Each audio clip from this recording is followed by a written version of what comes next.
Hello, SNA Assassinators. This is Super Ninja Austin back here with another video. And this is the WWE Friday Night SmackDown review video for you all today. And let me remind you that it's in Bologna, Italy, even though I didn't mention it like earlier on my news podcast. That's the one thing I totally forgot. I wanted to give all my ginormous apologies at this time. And let's talk about and make it up to talk about a very tremendous SmackDown this was. Yeah, this was a totally good one. Like in the country of Italy, in the European tour, of course. But yeah, this is where. But yeah, they show everywhere in Italy, even that big castle-like building, like, and plenty of other popular places, even the Leaning Tower of Pisa, and then we also got the. We even got Liv Morgan and Raquel Rodriguez then head into the building along with Jade Cargill, Jacob Fatu, Braun Strowman, and who else that we saw that got in the building? Along with Solo Sikoa, and then we also saw CM Punk was on his way to, because this is where they announced that all three men were at the same place at the same time. The only thing I made a mistake on was what's the name? Roman Reigns was gonna break his silence like in the opener, but he doesn't do that until later on towards the main event. But we're gonna get into that, which we all saw three of them at the same time. That's a little bit of a spoil I'm gonna get before I recap it. But yeah, this is where it did not end very well. Like just a few minutes afterwards, that's what I'm gonna give you. And get after they see each other face to face and talk to each other. Speaking of talking, this is where we got here's the guy that we that came out to the ring, which was the man that has that hears voices in his head, which was probably probably just something's in his brain, along with bombs popping off. But before we get into that, I want to also point out we had some really good matches, that was storytelling, except for one particular. The way it ended, I just don't agree on it. But we got other developments with the other matches, and even got a couple of matches that's been announced. I'll say 2, if not 3 matches that were confirmed in this latest edition of Friday Night SmackDown. But this is where we got the Italian fans. When they first saw Randy Orton came out, this is where they started singing along with themes on I hear voices in my head. They counsel me. They understand. And they talk to me. They talk to me. They tell me things that I will do. And they show me things I do. And they talk to me. Talk to me. Talk to me. I can go all day on this song. It's probably the most iconic theme song in wrestling history, at least in most specifically WWE.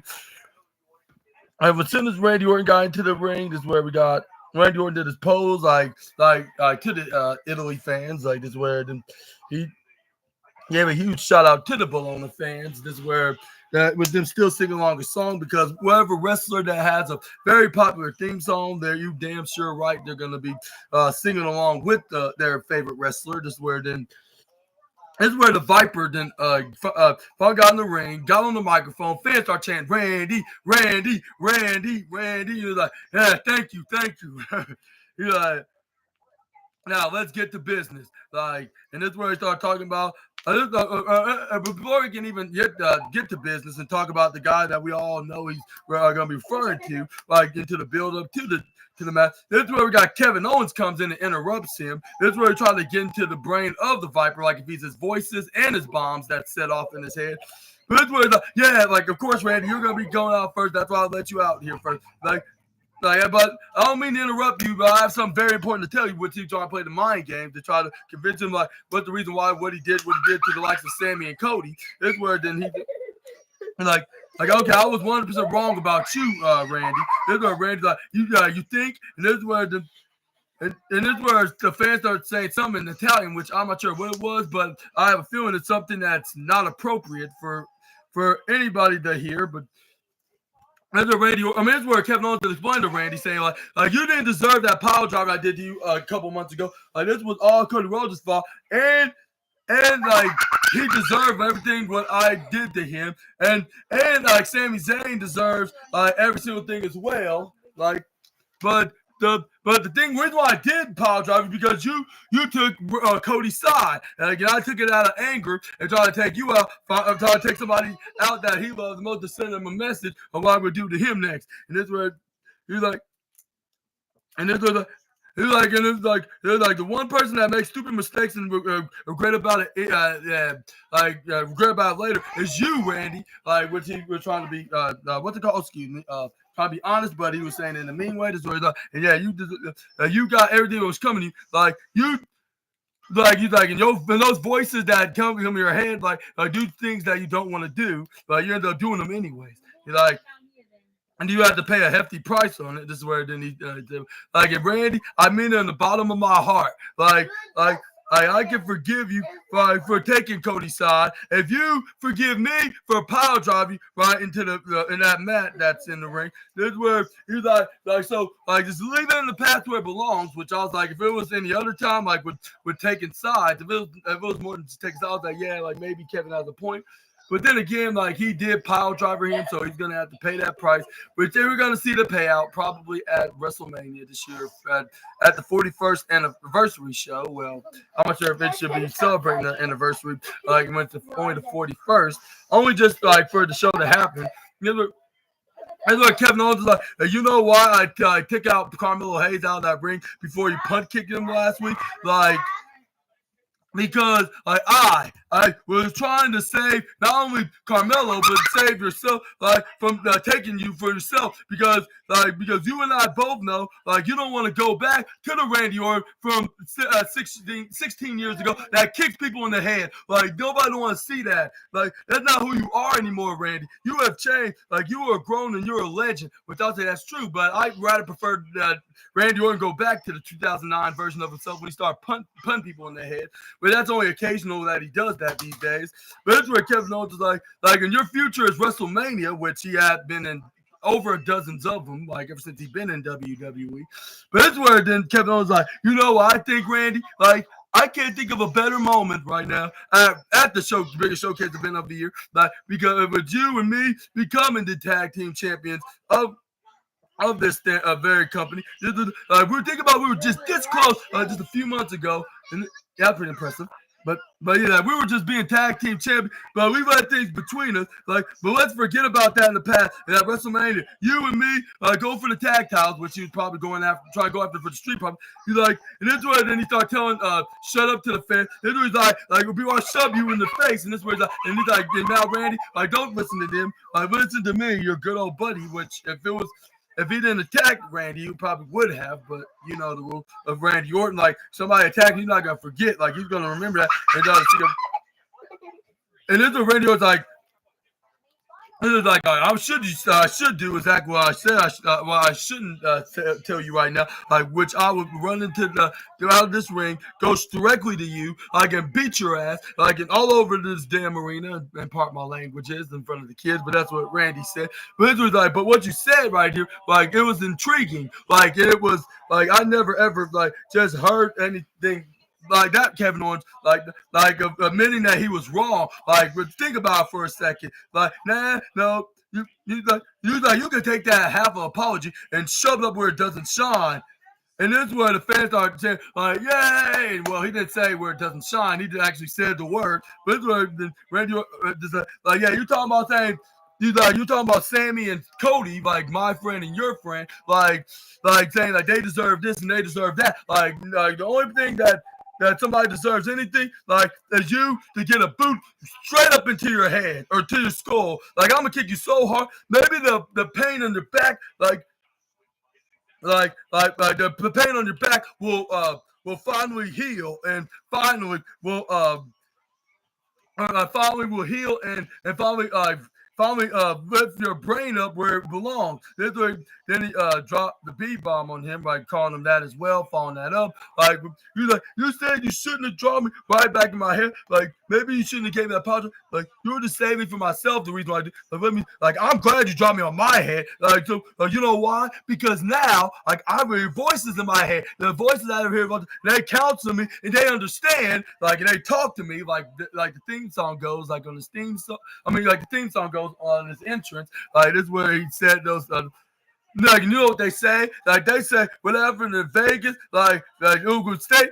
You know, like the old saying goes, like whoever that goes to Vegas, they're gonna stay in Vegas. But in our case, like in Vegas, like I will going to kick you your freaking head off, like right off your soul. And that's where he dropped the microphone. That's where Kevin Owens then was getting afraid, like if somebody's threatening to do a drive-by to him and his family, like for not paying a debt, like from a gang, like that he borrowed money with.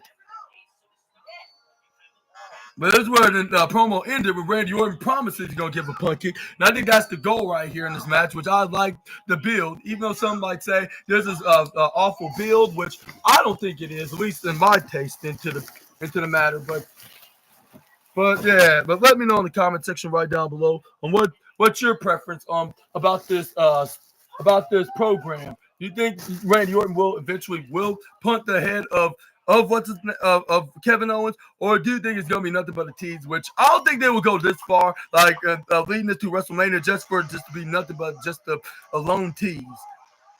But let me know about that in the comments below. But this is where we also got announcements from a tag team match right after a week later when Drew McIntyre cost Damian Priest his match against Shinsuke Nakamura, even though he won by disqualification, but he ends up getting into a 2-on-1 beatdown with the likes of the Scottish Warrior and the King of Strong Style. And this is where we saw Drew McIntyre laid Damian Priest out with a steel steps and a Claymore kick after when it looked like the security guards convinced him to leave Damian Priest alone. This is where we got a tag team match we thought we'd probably never see, even if it was like, I'll say, even if it was like 2020, 2019, but back 5-6 years ago, which that's kind of random. Maybe but anyway, you get the point. Like, their tag team match was probably nothing out of the ordinary. Like, this was just something that we all expected was going to happen. Like, we saw some redemption, we saw some storytelling, like when Drew McIntyre soonly got out to the ring. This is where we got Priest and Damian Priest and Drew McIntyre start going out right onto right onto the ramp until Shinsuke Nakamura tried to join in because he loves instigating into other people's business. Because I mean, who would blame him at this point? Because he's hardly getting used, so I guess he's trying to make a name for himself. But this is where Jimbo came in, intervened, help out. What's his name?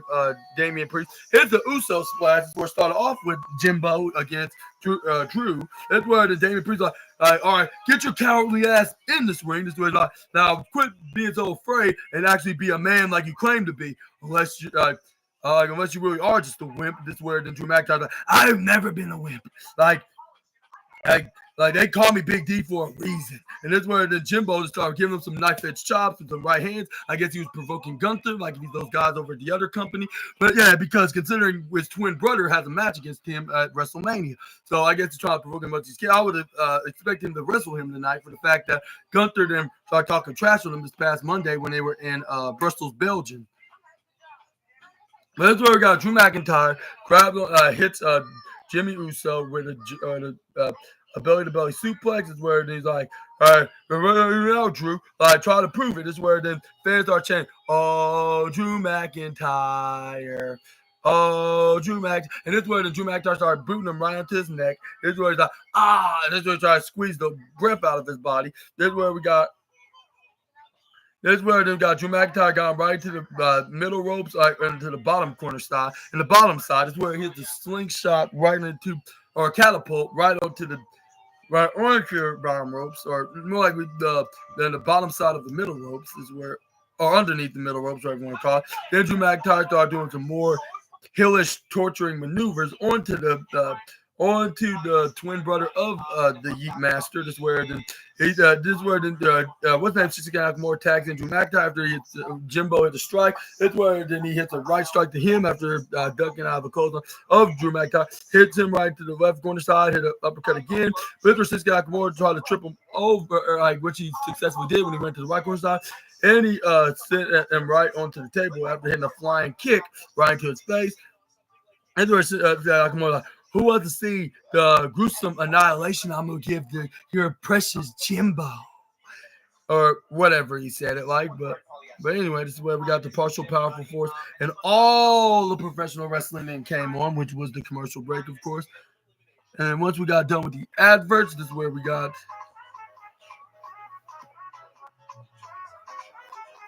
what happened. It was Big Jimbo then finally got back into on top in the offense because thanks to the powerful force, we saw him with a baseball slide kick right onto Drew McIntyre, which something that SNA would probably do. But this is where we got the guy going a knee right to the back of Jimbo, and next thing you know, Damian Priest must have been or he got tagged in while the partial powerful force came on because he was ended up being the legal man of some kind of a reason of the Lord diminishing returns. This way hits the South of Heaven's chokeslam right onto the King of Strong Style.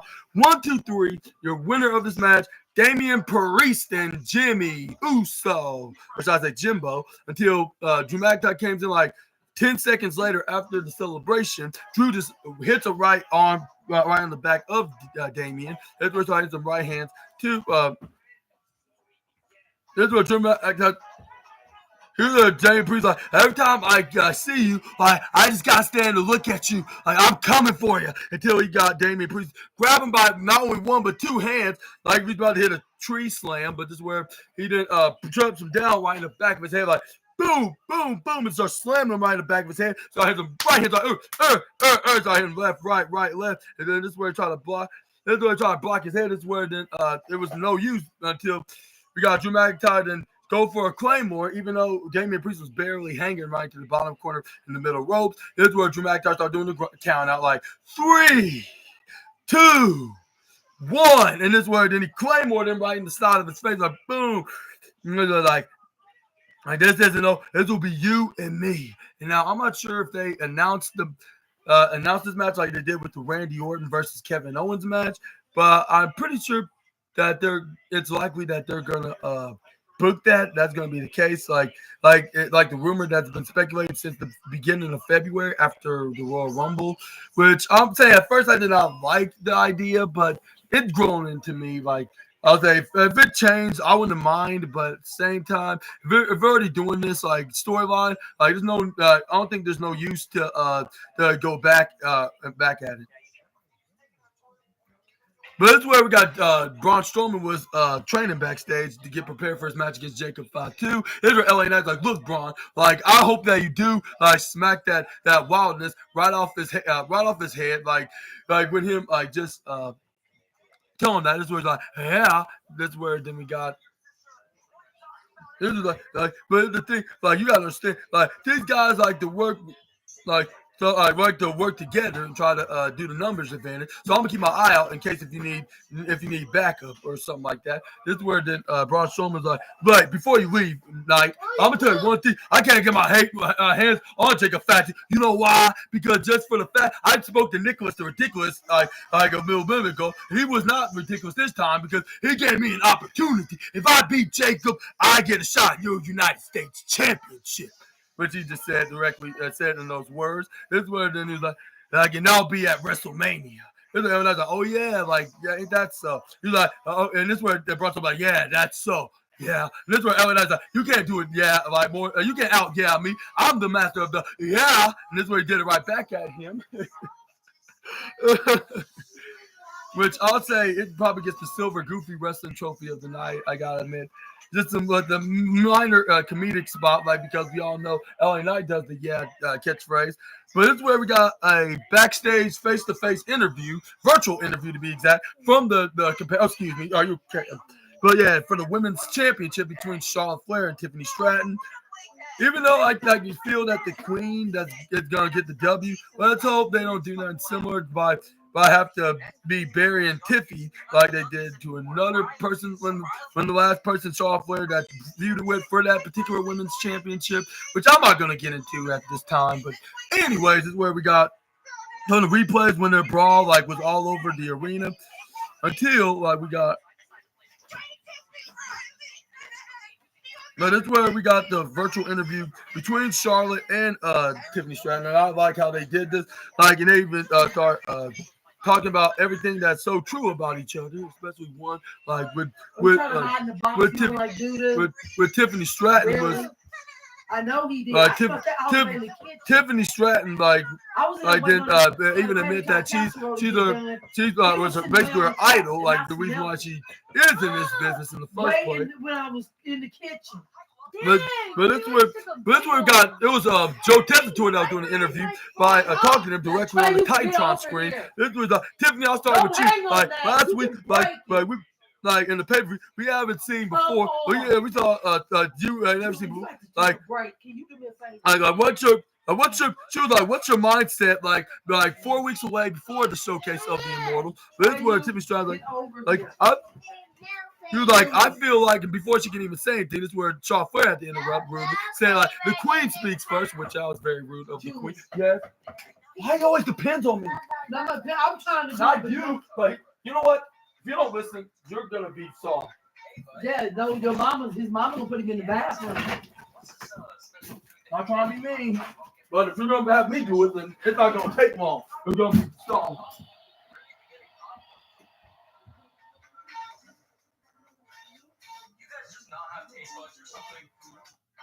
Hey, Dad. Hey, bud. How's your stomach feeling after that cotton candy incident? Not too bad. Hey, do you think that me and my brother could switch bunks every week? Why would you want to do that? You're a bottom bunk. Between you and me, bottom bunk is way better. Well, how is bottom bunk better if top bunk gets to eat free food every night? Free food every night? You stay down here. I'm going to go talk to your brother. Great.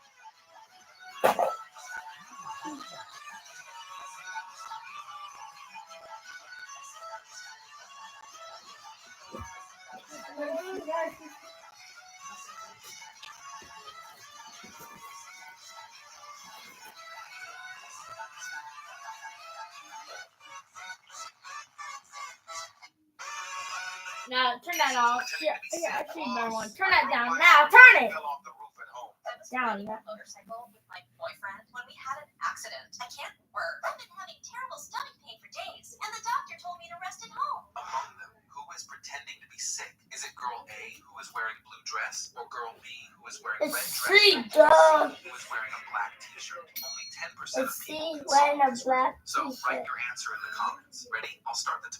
I'm reporting this one, Sage.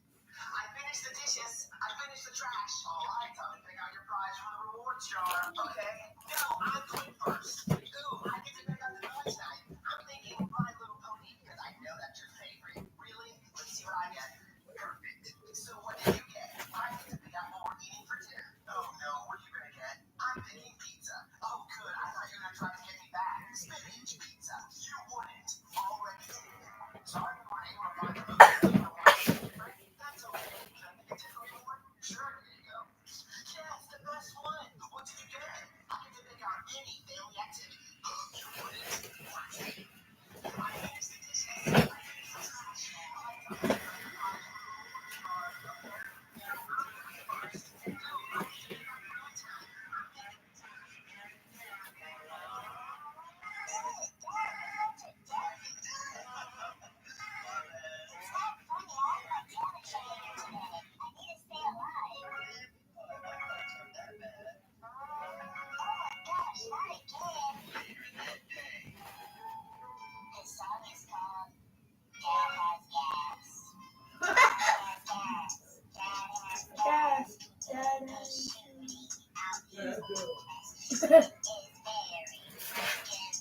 You're gonna listen to play. I hope you feel better though.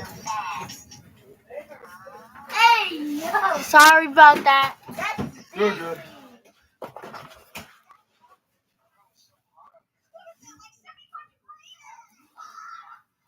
Did you get another comment?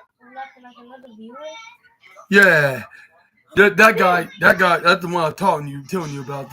That watches a couple of my fellow YouTubers, and he does start watching me. Yeah. But anyways, assassinators. This is where we got a Charlotte Flair rudely interrupted Tiffany Stratton. She was like, but made the Queen speak first, which I was like, why? This is where the Tiffany finally looked like a star last week. Like that was a really hard time. Like, bro, like she actually looked like a star when she was actually saving B Fab, a girl that she's probably unfamiliar with when it comes to being an ally. Like and like. Well, I was just being still, but me, I was being like being the great star that I am. Like this word, the Tiffany Star's like, yeah, but you cheated, like in that match. And she was like like yeah, and you were just begging me to pick you, saying, pick me. Like, you know why I chose you, Tiffany? Because I feel quite sorry for you. Like I came out that sob. You came with. You got to stop that stupid, sad excuse of a sob story of saying like that you've been compared to a lot of people. This where you're like you're delusional and disrespectful. I think of it like newsflash, like everyone is compared to me. Like you're not that special, Tiffany. Like you're like. You like you, and this is where Tiffany starts like, yeah, but like the thing is, you don't have the title around your arm. That's me. This woman right here, like the buff Barbie. This is where Shawn like week after week, you're just nothing but a delusional champion or a titleist or a future titleist in denial. This is where and this is like. And this was like, and I understand like why the title is being held by an undeserving girl, like and she also stated like that, like that girl that can barely do a backflip, like she can compare herself to me, like no, sweetheart, like you have not earned that at all. There's a team like I'm sorry, Shaw, but remember, and in my career, like you were my biggest supporters here in the business. Like remember, like good, like. You were telling me like good luck, woman. You're gonna be a future star, but now I am. And then she was like, and I used to look up to you, Charlotte. Like, and then you sit in the ring face to face with me, like, and I saw the real you. Like we're still telling the story that you should never meet your heroes because they're always gonna disappoint you. But that's not always the case. But in this storyline, like it's basically like. But in this case in the storyline, like it's this hero, yeah, exactly what's true. What's her name? Tiffany Stratton also say like yeah, you're afraid that someone's gonna take your throne, queen. And this dude's like, oh, I'm so scared, like I'm so scared of a doll wannabe like is gonna dethrone me as the queen. Like the way what you want me to do? You want me to go wander me and give you a high five and slap you right? I want you. Do you really think I should give you a high five and slap you right into the button and then say, "You good girl"? Like raise your hand up, like you win. Like no, I'm the only woman that's gonna be in the locker room. Like telling you the truth. Like I'm here for the real competition. Like with a competitor one. That and I was like, why did Shawn Fair make that type of why did she make a story like that up? Like or have an idea like that? That kind of sounds creepy. Like I guess the theories are true back like 9 years ago. But that's another video for a different day. I regret for saying that. This is where we got Tiffany Stratton. Like you call it the hottest thing and go water. Like you weren't gonna pass. Like and this where what's her name? Shawn Fair's like, but the thing, but you're not the what they got the hottest thing on SmackDown, let alone the whole entire company of WWE. This is where she continue to like what I do. Like, tell me one question. This is where the Shawn. That's where then what's her name? That's where then Tiffany Stratton then reassured her that she is the hottest thing in WWE, and she just ruined it by throwing water at her. And this is where then Shawn Fair responded. They're like, here's the thing, Tiffany. Like you have never been across me. You always been underneath me, right on the ground, like struggling to catch your breath. Then Tiffany said, the only thing I'm struggling here is you trying to keep up with the fans that don't want to even have you back. What the fans must have been shouting. But it's where it's like, well, like if I'm wooing, that means you're booing. Which that's true, but I kind of of course, like it's not locked. But anyways, but yeah, this is where then Tiffany Stratton's like I have to achieve all that.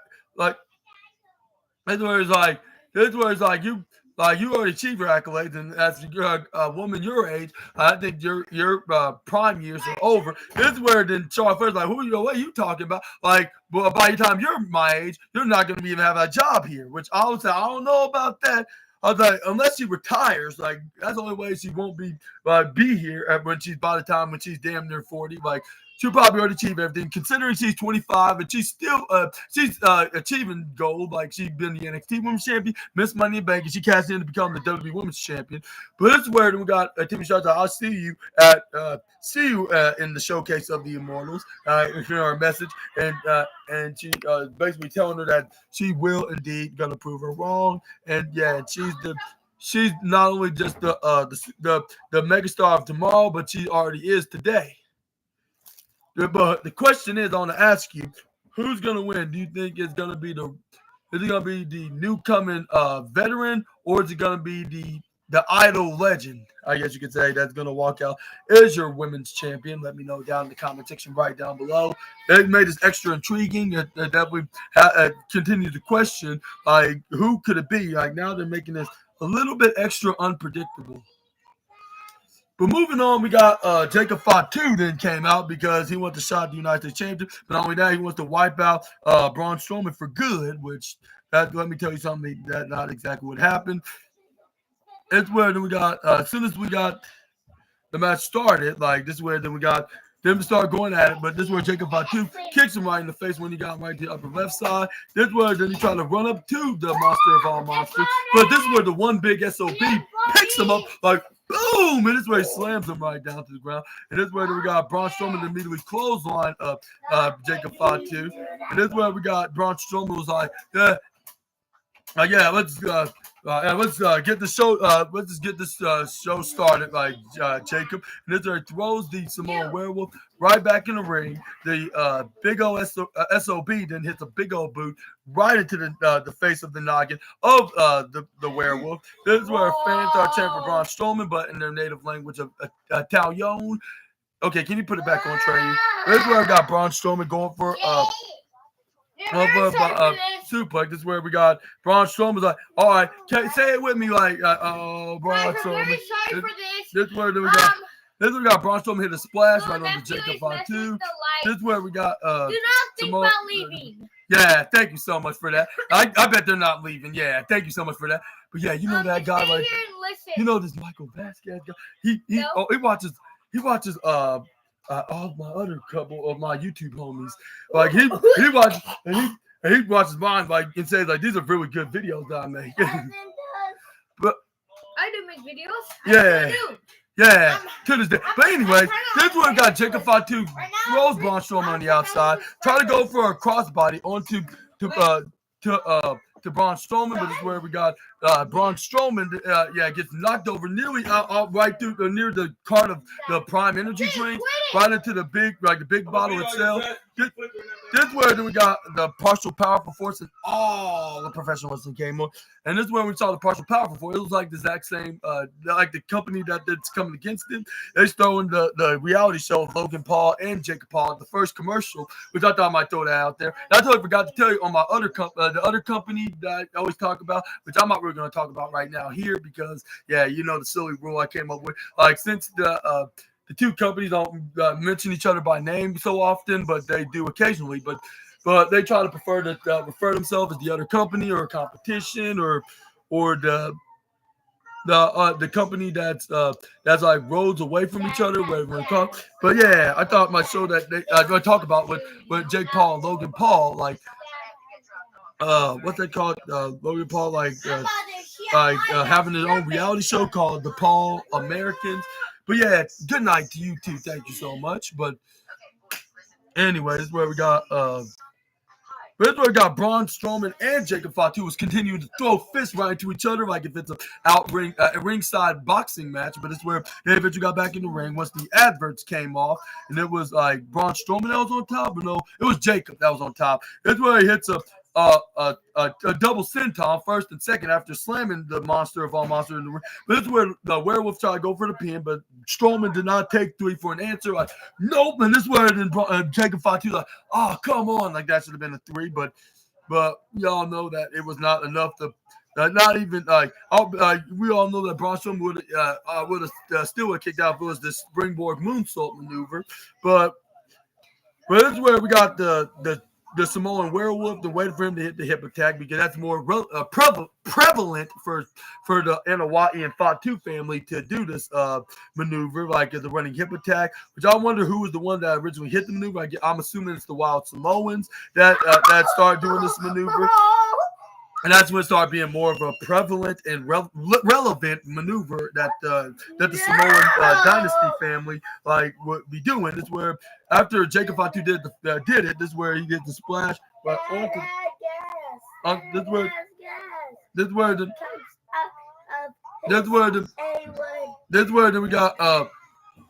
we got what's his name? This is where Jacob Fatu started over splash. Go to the bottom left side. This is where they got Braun Strowman going for a crossbite. This is where Braun Strowman come on, let's get going. Let's get started. This is where Braun Strowman's like, all right, let's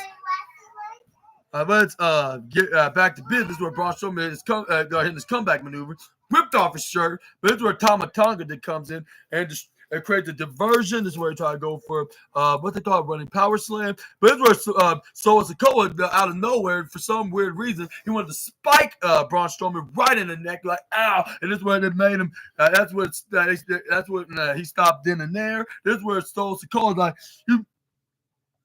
he's like. This is where Jacob Fatu's like, wait, what? Like, what y'all just do? And this is where so it's going, we're trying to help you. And this is where he's like, yeah, but I didn't need no help from me. Like, you see me wrestle him one-on-one before. Like, if anything, if I did damages on him before, like, imagine what I could have done tonight. But this is where so it's called like, we still can do that right now. This is where Jacob Fatu is convinced, like, all right, you have a good point. This is where they start agreeing to stomp onto the monster of all monsters. But Braun Strowman did not take defeat for an answer because he start going after all three members until Jacob Fatu hit the flying splash on them when the two was already down by Braun. This is where we got LA Knight then came out here because he let him know because you know how the bloodline can be. They usually have each other's backs, and try to help fight the battles for them. This is where LA Knight comes in and try to help out the monster. This is where he started bringing the fight to both members of the bloodline. He took one moment, but anyway, this is where we got LA Knight comes in the ring. This is where then he knocks out Tama Tonga. This is where he started hitting right hands to Solo, then left hand to Jacob Fatu until we got Tama Tonga comes in, attacks what's his name, Los Angeles Knight, like if he's Jimbo, like which we all know he's not. This is where we got. This is where LA Knight tries to flip over. You know who's faking? Who's faking? So write your I'll answer say in the the comments. A. Ready? I'll start the But timer. anyways, this is where we got Braun Strowman are fighting back, helping out, hit a right hand to Fatu. LA Knight clotheslines him out of the ring. They stand up tall. This is where LA Knight picked up his United States Championship. This is where he turns around. Maybe B. Press like But this is where we got. subscribe to the channel. This is where we got. This is where we got. No reason to believe that the first or the second woman is faking it. The third one has objects in the pocket of their injured arm, which indicates he using them. Guess who's pretending to be sick? Oh, see. But anyway, this is where then we got what's his name? Alicia Taylor announced who's the winner by DQ because all thanks to who was it? Solo Sikoa that tried to interfere in his out of Jacob's business. It was none other than Braun Strowman, which I guess he's the new United States champion, number one contenders match. At WrestleMania, of course. And some just tells me maybe not now or tomorrow they're gonna announce this, but this you probably could lead up not only just gonna be Knight and Strowman that's gonna be in this United States showdown. This could be in a multi-man match in some capacity, which they're just slowly but surely creating this path, with the megastar and the monster of all monsters, just being the start of this program over the U.S. title. And what do you think what's going to be happening with the U.S. title at the Showcase of the Immortals? Do you think it will be only these two, or do you think it's going to be more men including Jimbo, Shinsuke Nakamura, and who else that's on the mid card? Maybe even Santos Escobar. like which you never know. Like it could be anybody that's not doing much on the mid card on SmackDown. They could just be added, making it either a ladder match, a gauntlet match, eliminator match, or even just a normal like 5-way or six person or 6-man match like for the U.S. title. But this is where we got a backstage interview with Kathy Kelly with the reigning defending first ever three-time women's tag team champ, which Liv Morgan reminded Kathy that they are a record-breaking 3-time champion, which I wish that was somebody else. Even though I'm not a fan, not that much of a fan of the tight end from San Francisco's girlfriend or whatever. But anyway.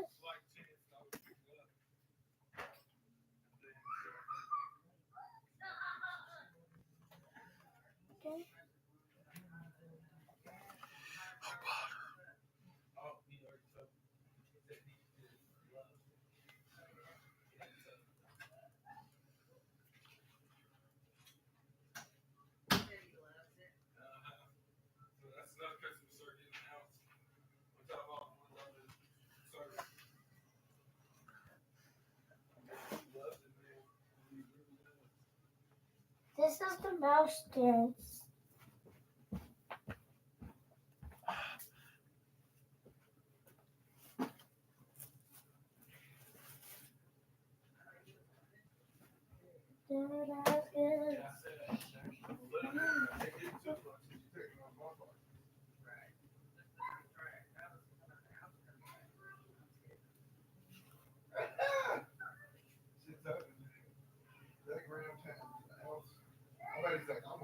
This shit, she got like 27 enough where you can roll up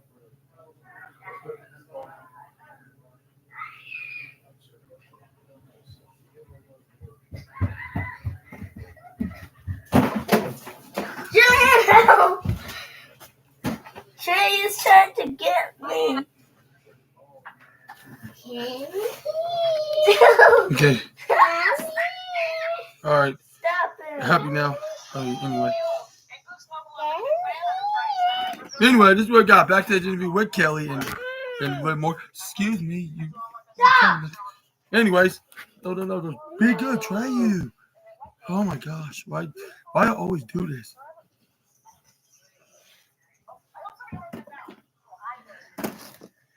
This is what got Kathy Kelly interview with Kel. I wear sunglasses because I'm a bad guy. Rodriguez that take on. And Liv Morgan that was saying like they were. That's where Kathy Kelly said like y'all names were cleared and y'all were the innocent ones that did not attack Jade. But why y'all have an issue with the person that everybody accused you of attacking? This is where Liv Morgan to start answering the question. That's because you got connected right here on the switch and try to fix it. Jay, stop. Okay, calm down. What's your deal? Anyway, this is where they was like Jay Cargill actually technically did start believing this idea from the start. Like Jay she probably would have she would have definitely would have confirmed it was me if she didn't know who was the person that she saw that if she didn't see the person that ran that actually did push her, she would probably point the fingers at me, and this is where she was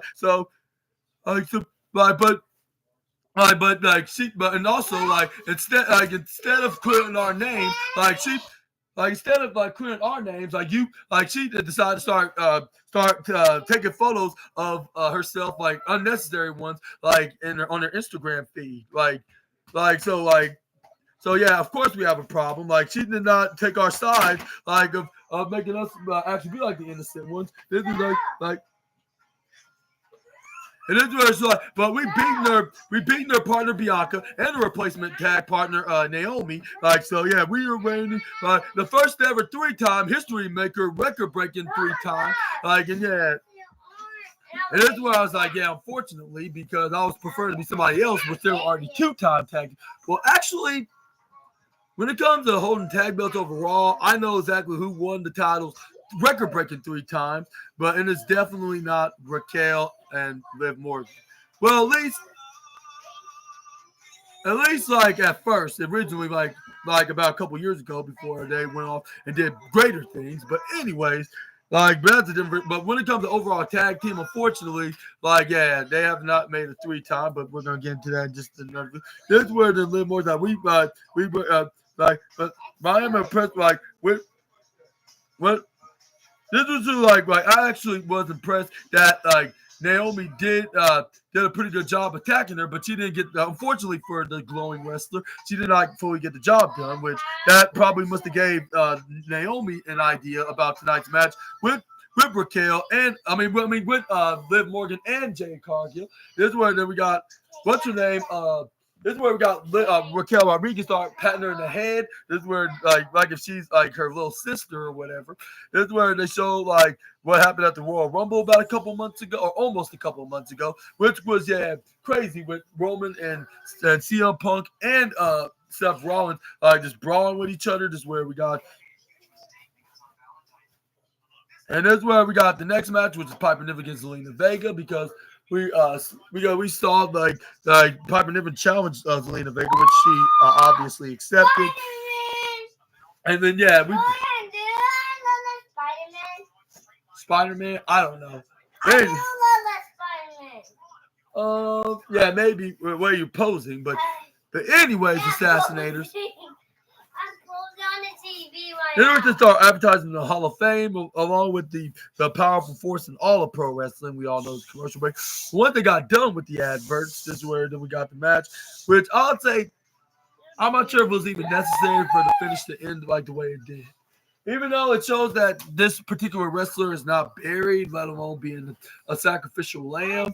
But at the same time, they could have just made it like it could have been another way that they could have just protect both women in this match with one winning, like with them having a must-need win situation. But anyways, assassinators. This is where we got Jacob Fatu was spotted last at the what they call it backstage, start kicking things like tables and trash cans and what they call it, and tables and box like structures. This is what so it's called like calm down, Jake. And this is where Jacob Fatu's like, what? Calm down, what? Like what? I've lost an opportunity for of a lifetime. Like it's like, and I got screwed away. And this is where the Soul's coach explained him like that. It looked like he was about to. This is where then before he could even finish his sentence, this is where Jacob Fatu trying to ask the question like do what? Like what he was trying to do? Like trying to do what? And this is where tell me what it looked like was about to happen. Like what did it look like out there? This is where the Soul's coach like we were just trying to help, which is not the kind of help that Jacob was even preferring to.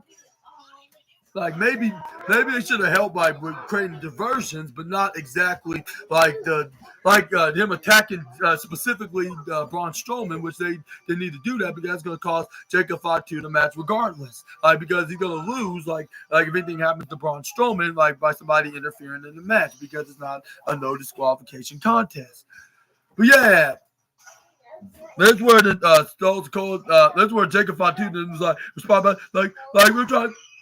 And this was like, helping what? Like, I'm the one trying to help you, but it's not nobody's business when it comes to get my benefit. Like, he was like, so take care of your business so I can take care of mine. And this is where he slapped him right himself in the chest. This is like, you better watch this, Solo. And this is where he walked right out of it. This is where then Solo Cole gave a very strange look at Tama Tonga, which I was wondering like who's gonna be going heel. That's a good $1 million question. That's gonna be for a different video. Which we'll probably be talking about the follow up on SmackDown perhaps next week. But that's where they showed Anna, this Italian rapper, like where she was in attendance, hold on to like a golden WWE championship. The one looked like that the guy with the big nose that has the name after that beagle from that very popular cartoon. I believe it's Peanuts, which I believe that's where he gets his name from. But I heard rumor has it he's made out of mayonnaise, but that's a different video for a different day. But anyways. she was holding that kind of title that he had like a couple years ago at the WrestleMania when they were in Los Angeles, when he was co-hosting with The Miz. But anyways, this is where them. But let me know in the comments below when do you think this split's gonna happen, and it's only just a matter of weeks. Like when they do do that, and they also book a match for the WrestleMania 41 card, whether if it's night 1 or night 2. This is where we got Zelina Vega still dressing up like this particular wrestler that she used to work with that's now over at the other company. I'm not sure if I should mention her by name, but anyway, this is where we got Zelina Vega, then ends up going face to face with Piper Niven. This is where she went to slap her cross right in the face, like if she's her mentor, Rey Mysterio. Like if he faced somebody giant, you can name like plenty of a few that he fought like in his career in over 20 years. That's where she ducked out clothes on, trying to go for like surfboard maneuver until she got caught right into the right in the shoulders of Piper Niven. She tried to go for a power slam, but only gets countered to a wheelbarrow kind of roll up. But this is where Piper Niven hangs onto the rope, pulls her right off, try to go for an elbow drop, but ends up getting a security kick right into the face by the former female LWO member. This is where she tried to go for a flying head scissors, throwing her right to the right corner side. Looked like she was about to hit the sideways and leg sweep like she was Roxanne Perez. But this is where she didn't try to go for a move that was like similar to Roxanne Perez as well. Now with the pop rocks. But this is where Piper Niven flips her right off. This is where we got the Scottish bulldozer. Then counters out of an Irish whip that Zelina Vega was trying to do. But she ends up hitting her right into her own shoulders, right into to Zelina. This is where it's like, hey, you want some more of this? Like Italy, and this is where then the fans like, first of all, like we're in the city of Bologna, how you can forget? And second of all, we do not want to see any of this. We want to see Zelina get an opportunity for the Women's United States Championship, because that's the whole point of being here, is to see the women's mid card division thrive and elevate, I guess you could say. But that's where after Piper Niven got done hitting the shoulder tackles, which the fans in Bologna did not ask for. This is where we got Zelina Vega go for a drop kick right onto the arm of the bulldozer. Then we got Zelina Vega run to the top corner slide, slides right on the top of the apron. Then goes up, hits a leg sliding kick right onto her legs like if she's her mentor, Rey Mysterio. This is where the Vega goes for a sleeper. Then this is where we got Piper Niven like, I'm not going to sleep. Like you can do everything you want. This is where Piper Niven I'm gonna take you right off of me. This is where she's like, this is where she's like grabbing on. This is where they try to flip her right over, right into the upper left corner side, right onto the turnbuckle. This is where then we got Piper's like, what a relief. Like I thought you would never let go. Like if it's a cat's clawing on your neck or on your head, like that doesn't sound like a very soft and gentle thing to explain. But it's where we got. Yeah, what's her name? Zelina Vega trips over Piper. This is where she hits face first, right to the upper left corner side. This is where we got Zelina Vega hit some chops and some forearm strikes. This is where then we got Zelina then go up right up in the top row. Then she was like, count to 10 with me in Italian, like to the Bologna, Italy fans. This is where they were like they're counting in their native language, which I'm not sure what exactly it is in specifics, but this is where they were probably up to 5, because this is where she was in 5 beats. This is where she gets flipped right over right to the upper right corner side, right into the apron. This is where she was distracted by Chelsea Green, but whatever, like there's nothing that you could do about it. This is where Piper Niven hit a standing like Uranagi like spine buster onto the former female LWO member.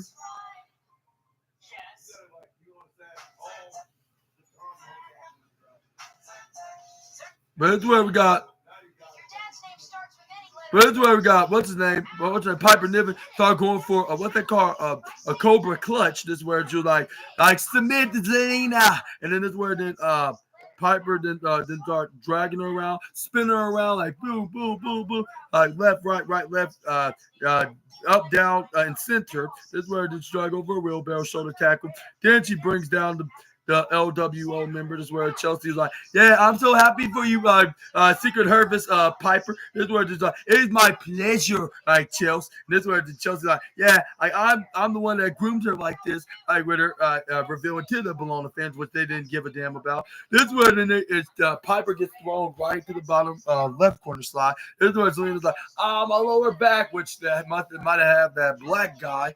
Like, no, I'm not talking about by race. I'm talking about his last name. We all know, and like us wrestling fans, which considering who Zelina Vega is tied not to, which you could say, but the guy that used to have been over at the other company, that that's where then that he must have been worried about. Oh, my precious Zelina, or Trini Day. Or whatever you want to call her, whatever he calls her, like when the cameras are not rolling, or when they're at home, like in their private life.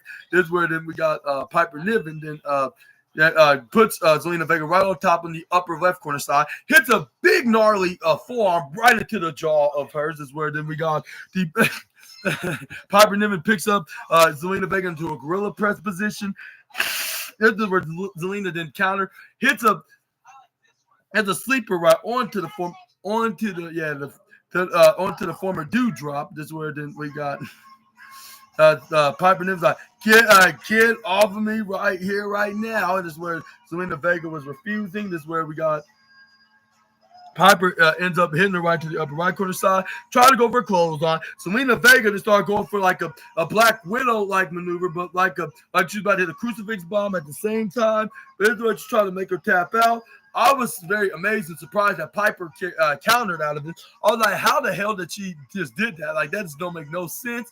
This is where Piper was like, I'm not tapping out. This is where then we got Zelina Vega. Okay, this is where she hit the sunset flip. Unfortunately, Piper never kicked out of that, but it still was at the count of 2.1. There's a fans are cheering for Zelina, like when in their own language of Italian, which some of y'all probably was asking, how do I know that? Well, Zelina Vega is kind of an underrated fan favorite, so why not cheer for her? Like, even if they're in America, there's gonna be some American fans that's gonna be cheering her name, and we would hear very clear in English by saying like, "Let's go, Zelina!" And this is where then we got This is where Zelina Vega tries to go over a pin, but this is where she gets flipped right over to the referee. Then Zelina Vega then pick herself right back up. He's going up. There's our fans are cheering for Zelina to be the number one contender. But this is where Piper Niven caught her with try about her elbow, but this is where she gets hit with called her arm, and she did call it elbow, but she tried to headbutt. But this is where Zelina Vega back elbowed her, like she's the certain legendary wrestler from this that used to wrestle in this company, but now wrestling in the other company is the teacher. But this is where then we got Zelina Vega hit a meteor right in the back and right off the top rope. Although that looked very familiar to a wrestler that usually does that maneuver, like especially when they used to wrestle in this company, but in this particular brand on SmackDown, like if it was 4 or 5 years ago. But this is where Zelina Vega got herself right back up. This is where then we got. This is where Zelina then try to get up pipe, like, yeah, like it's time for you to get hit with the pop rocks. But surprisingly, Piper Niven ends up like countering out of it, or code red, whatever you want to call it. This is where she flip her right over to the right side. This is where she try to run an attack. Zelina trip her over. This is where she try to hit the actual version of the 619, something that she has yet to do. But this is where Zelina Vega then had to improvise, hit another move that her mentor Rey Mysterio does. Now the surfboard head scissor DDT maneuver, like right onto the middle of the ring after Piper Niven tried to catch her into a sidewalk slam.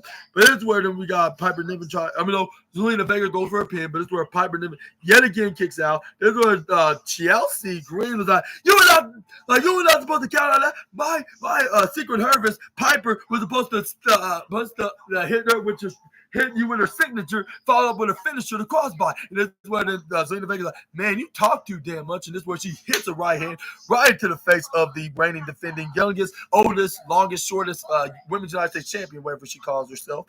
But it's where then we got Piper Niven hit the 619, because we all know, like, if it doesn't work the first attempt, it's going to be a guaranteed the second time. Alpha Fire tried to grab on her legs and distract her, but she ends up getting leg swipe kick. This is where it gave Piper Niven enough time to hit the crossbody. 1, 2, 3, and you heard me correctly. Like, she surprisingly got the win. which the fans start saying it in their language of Italian, which I need to start learning how to count in that language and numbers, so I could just use that as like a perfect. They use it as like a use it for a perfect time like this while I'm doing podcasts. Which I even knew how to count in 10 in Chinese, which only thing that I can do besides English is Spanish. Which that's probably the most easiest way to count in the Spanish. Yeah, that's the more prevalent language next to English for some reason.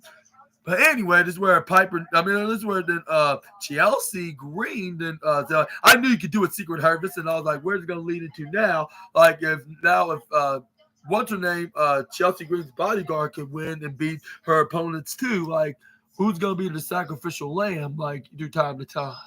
Which I hope I don't sound like a hypocrite when I say this, but I'll say like even for it's gonna be kind of predictable by like Piper Niven to be losing all the time. Like that's like a lackey of a champion wrestler. Like I know they still need a win through time to time, but this is like a must-needed win for Zelina Vega, however. But let me know in the comments below if WWE made the right decision or what, like in this manner, like in the comment section right down below. I'd like to hear y'all's opinions. But moving on, we got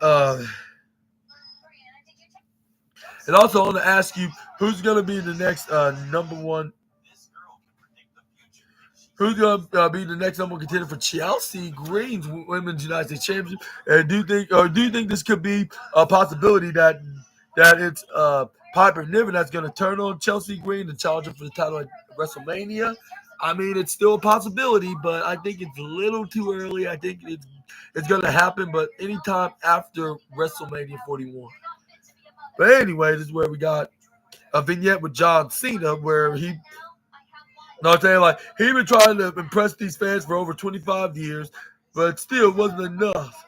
Like I was still doing great despite. So this when it started showing everybody like was flipping them off, booing him, like whether if they were at the ECW One Night Stand event or whether if it was like in general, like in any other wrestling shows, like a Raw, a SmackDown, a pay-per-view, like especially when he was a full timer. It was like this was a very toxic relationship I had with you fans. Like whether if you like me or not, like I'm breaking up with single every one of you, which some of my fellow YouTubers was making jokes about this, about him breaking up with them, which that doesn't even make no sense. But that sounds very funny. Like, yeah, like I don't think that's what he meant by like if he was in a relationship, but I know it's all part of the joke, but but still, that's still hilarious. Like, and very, I'll say, ignorant in funny ways. I'll say ignorant, I should say, which I'm not sure if I said it correctly, but I gotta admit it was very hilarious. But this is where we got John Cena that said that you. Like I'm separated from every single one of you people. Like I don't care about none of you anymore, and you don't quite matter to me anymore. Like our time is already up. Like in my time, it's finally now. And then this is where then John Cena then the promo right there until they showed Cody Rhodes that came out saying like I would expect something better than you. Like I was hoping for like somebody that I've been looking up to for years. Like, but instead, like it's been replaced by this whiny, biscuit iced tea chicken hotcakes. Like, if I'm being the PG way to say it. But yeah, they are advertising, needless to say, Cody and John Cena for the WWE Championship. But then we got Kathy Kelly to start backstage interviewing the Storm, Jade Cargill, saying like. That's where then she started telling her about what Liv Morgan said about her, like about the reason why that she has beef with this Storm. This is where the Jay Cargill then responded back to her, look, like I don't care what Liv Morgan said. This is where then what she said, she was like. And then this is what she thought, and this is what she also asked, like, how, she did the answer Kathy when she said, how did she feel? She's like, how do I feel? How I feel? Like, you should know how I feel. Like, I feel betrayed. Like, She was like I've been betrayed by a girl I thought I could call her a sister, and also I've been tried by a bratty tag team champion, and she wants to try it tonight. She will get a chance to try the Storm, because once you mess with the Storm, you get the lightning or something like that. That's what she basically said.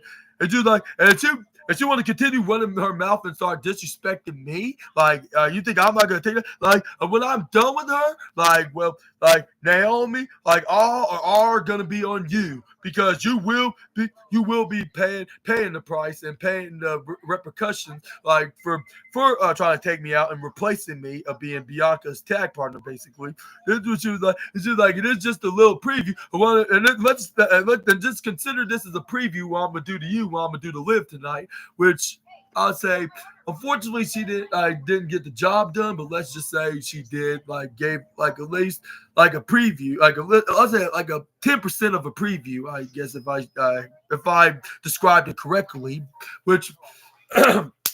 Which at the first half, she was bringing a lot of offense that she could possibly offer to the former women's world champion and the the record-breaking 3-time tag team champion. Which I think that it's somebody else that's a record-breaking 3-time tag, even though the last time they held the tag title was somebody else, rather than the time that they won the titles like the first 2 times with. But that would be a different video from a different day.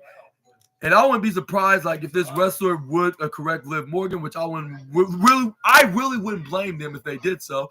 As a matter of fact, I would be agreeing with them if they said so. But anyways, Assassinators, this is where we. But this is where we got a vignette of somebody that was doing a little triangle thing kind of phrase, and we also got another vignette of the which was in the dark. This is where it showed some kind of a message. Which I believe was 4, and there was something else with some smoke. But yeah, this is where they showed a little glimpse of this person, and this is why I was like, maybe this is that guy that's in this significant. Maybe it is the guy that has a significant relationship with Zelina, but that's a different video. I know, Trey. I know it is dinner time. Okay, I'll be out there very soon. But excuse me, Trey. But yeah, this is where we got one fan that had a big sign that said "Live, marry me" with a heart kind of what's it called, logo on it. Which I was like, man, what is up with these fans being so desperate about dating or marrying these female wrestlers? I feel so bad for them. But this is where then we got the match started. This is where like I said, Jay Cargill got probably the first half of the offense. With her, imagine it is Naomi. Yes. Okay. I see that, Trey. Yes. I think that makes sense. Okay, then don't smash him then. But it's where we got Jay Cargill threw Liv Morgan right into the outside. This is where Raquel tried to protect Liv Morgan. This is where she was like, if we're gonna protect her, I should do what I'm gonna do exactly what I'm gonna do to Liv. If you don't stay out of my business and out of my way. And this is where then she started chasing her out with her, going back. This is where we got Jay. This is where Jay Cargill go for a fallaway slam Liv Morgan as soon as they got back in the ring when she chased her back. But this is where Liv Morgan tried to go for a flying back-legged drop kick, but only gets dodged by Jay Cargill, hits a pump boot. This is where she tried to go for a fallaway slam when Liv Morgan tried to jump up, which she ends up finally hitting because it was a guarantee, even though it wasn't her finisher, which I'm not sure if it's even her signature, to be quite honest, because she does that pump boot. And even though in 2K24 that they say that's her signature, which I figured that was because she always does that before she hits the Jada. But anyways, this is where Raquel then was like, we don't need this. This is where they're about to leave, if this is the best way to retain your tag title. Even though they wasn't in a tag team match, it was a one-on-one match with Raquel was the ringside. But Jay Cargill did not take this as taking this as an answer. She went up and attacked Liv Morgan. Liv Morgan start taunting the fans and arrogantly posing, saying well, we're still your first ever history-breaking tag team champions. This is where we got Liv Morgan. This is where we got. This This is where we got Jade Cargill going for a splash on the Liv Morgan. Liv Morgan dodged out of the way. This is where Liv Morgan hits a back elbow. Then rolls right into the bottom left side. Then it's a knee strike, but this is where this knee strike ends up getting intercepted by the Storm. She immediately lands a power bomb right onto Liv Morgan like this is her finisher to put her away. At first, it kind of looked promising, but only for Liv Morgan to kick out at 2.5. Like you see the generic quarterback that's calling a generic play on the Madden video games. But this is where we got got the Storm about to hit the Jaded until what's her name? Raquel. I wear sunglasses indoors because I'm a bad guy. Rodriguez end up trying to meddle with Jade. This is where the Liv Morgan ends up going for a backstabber right onto Jade. Like you see the certain she's a certain female wrestler like from the other company where Jade just came from, which she's now the champion that Jade was inaugural of. But this is where this is where we got Liv Morgan throws her right into the bottom left side, hitting the shoulder first. This is where we got Liv Morgan was acting kind of like similar to Charlotte Flair, but that I really don't want to talk much about that because it sounds odd, like for me to bring it up in the first place. But it's where we got the powerful force of all of professional wrestling came on. But once we got done with the adverts, is where we got Liv Morgan was still on top because she must be a fan favorite. But this is where she started trying to hit the three amigos, which I was like, insult to injury, like, and not to mention that her man, Daddy Dom, does it as well. Like, which I think there's only one person that does it the best next to Eddie Guerrero, and there's none of these two losers that. Even though like Dirty Dominic was like a nephew to Eddie Guerrero, but that was like 20 years ago, not now, when he's a douchebag and a prick. And I know those are double languages, but minor ones at that. But still, they're like, I apologize for the bad mouthing. But anyways, this is where we got. But I'm just saying, like, I just think that the idol does it better than the nephew. I'd say if you know what I mean, we nudge. But yeah, this is where we got Liv Morgan going for the cold breaker right on to what's her name to Jade Cargill because it's her signature move. This is where she tried to finish her, which is the Bolivian. But this is where we got what's her name Jade Cargill hit a German suplex and interception. Like if she's a certain carnation of a beast and a Olympic gold medalist. But this is where fans were chanting, "This is awesome," and I would. Like, I'm not sure if I should be the guy because the first two were just mediocre matches. Hopefully that's not offense. Like nobody takes offense to that, but I'll say this match like probably deserves the golden trophy of the night. To be honest, like with Jade Cargill wrestling, like if she's fighting for a singles championship, which she has yet to do in WWE. Only been in the tag team division teaming with Bianca Belair for nearly a year, but she has yet to be in singles actions in this caliber. But this is where she hits an elbow drop, not once but twice. Cargill then hit a spine buster, double A spine buster at that, like if she's Triple H and Arn Anderson. But this is where we got the Storm that was like, yeah, now it's time to put her away for good, a move that she is yet to do. And this is where she also said like she also needs to do her finisher, which was probably likely guaranteed. Is where she hits the F10, which because since that somebody that's haven't been in this company in probably a year and a half is not here to do it or here to stop her. So why not do it for herself? This is where she ends up going for a cover, but this is where we got Jade Cargill immediately gets kicked out by Liv Morgan. This is where she was like, what do I got to do to put her away for the 3 count? This is where then she immediately picks up the former women's world champion. Yeah, I'm gonna do it in just a minute, but this is where we got Jade Cargill was about to hit the Jaded, but this is where we got Naomi that was dressed up like some kind of a gothic doll that came in to distract her. Like, I guess that's her new persona, I guess.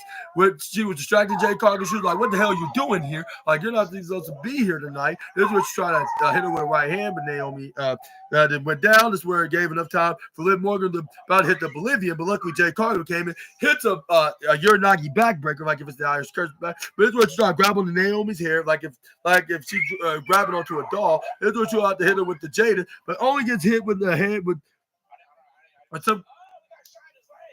This is where she clocked Jade Cargill with some kind of blank object that knocked her off for good, like boom, and she went straight down to the ground. Liv Morgan hit the Oblivion. 1, 2, 3. Another shocker of the night because Jade Cargill got pinfalled as well, just like something similar to Zelina Vega. But it's more of a big deal because Jade Cargill is like an unbeatable force, like something a women's wrestler that used to be an undefeated champion over the other company, just like another certain particular African American female wrestler, which I understand why I gave too much in details, especially considering that she used to be associated with the girl that attacked Jade.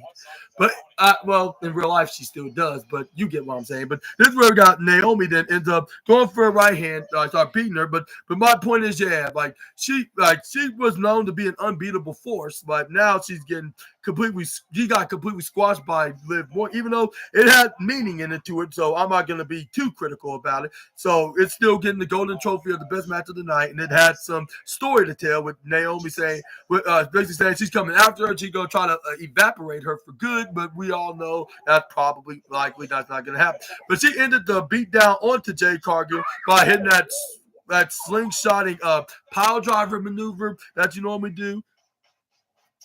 And that's where fans started chanting Naomi's name, like with her was mocking Jade Cargill, but she was not quite done yet. And I'm like, man, like with her being a heel now, like how come that associate of Naomi's no longer there, and we could add in a in-law into that faction like 10 years ago, which I'm not sure if I should get into more details. I think I gave too much already.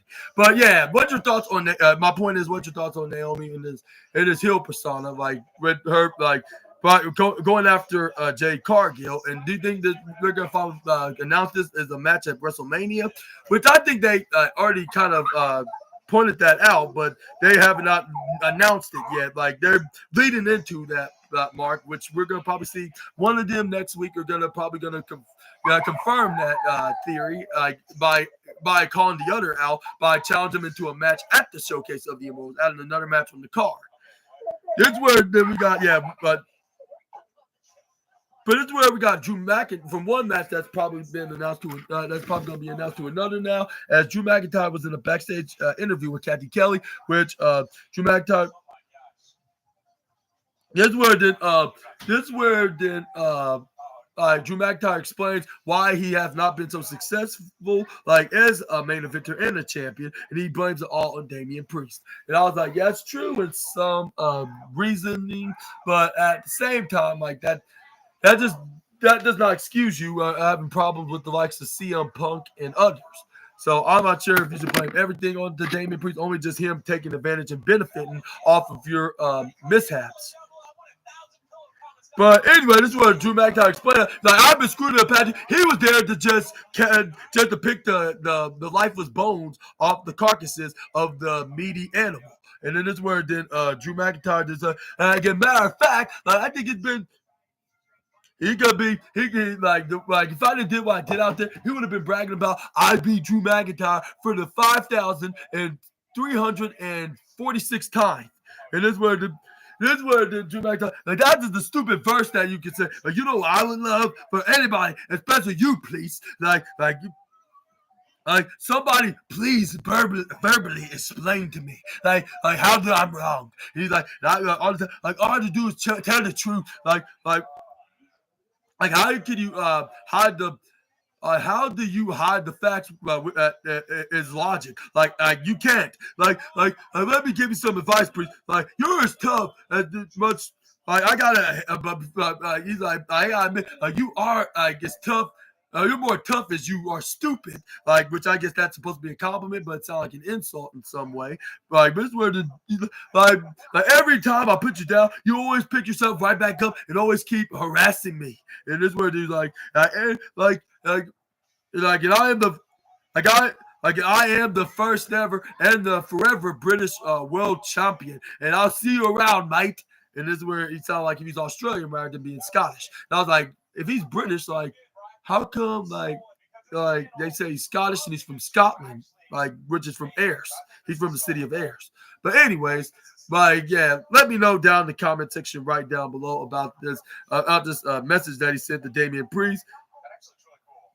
And this word then but but this is where they start. This is where WWE start. I'll say clearly and obviously announcing like that both Rollins and Reigns and CM Punk are in the same roof, like are under one roof. That's what they actually call it. But this is where they start talking about when the Street Profits finally become the tag team champions in over 4 years, to be exact, because it's been the beginning of 2021 since the last time they held tag team gold.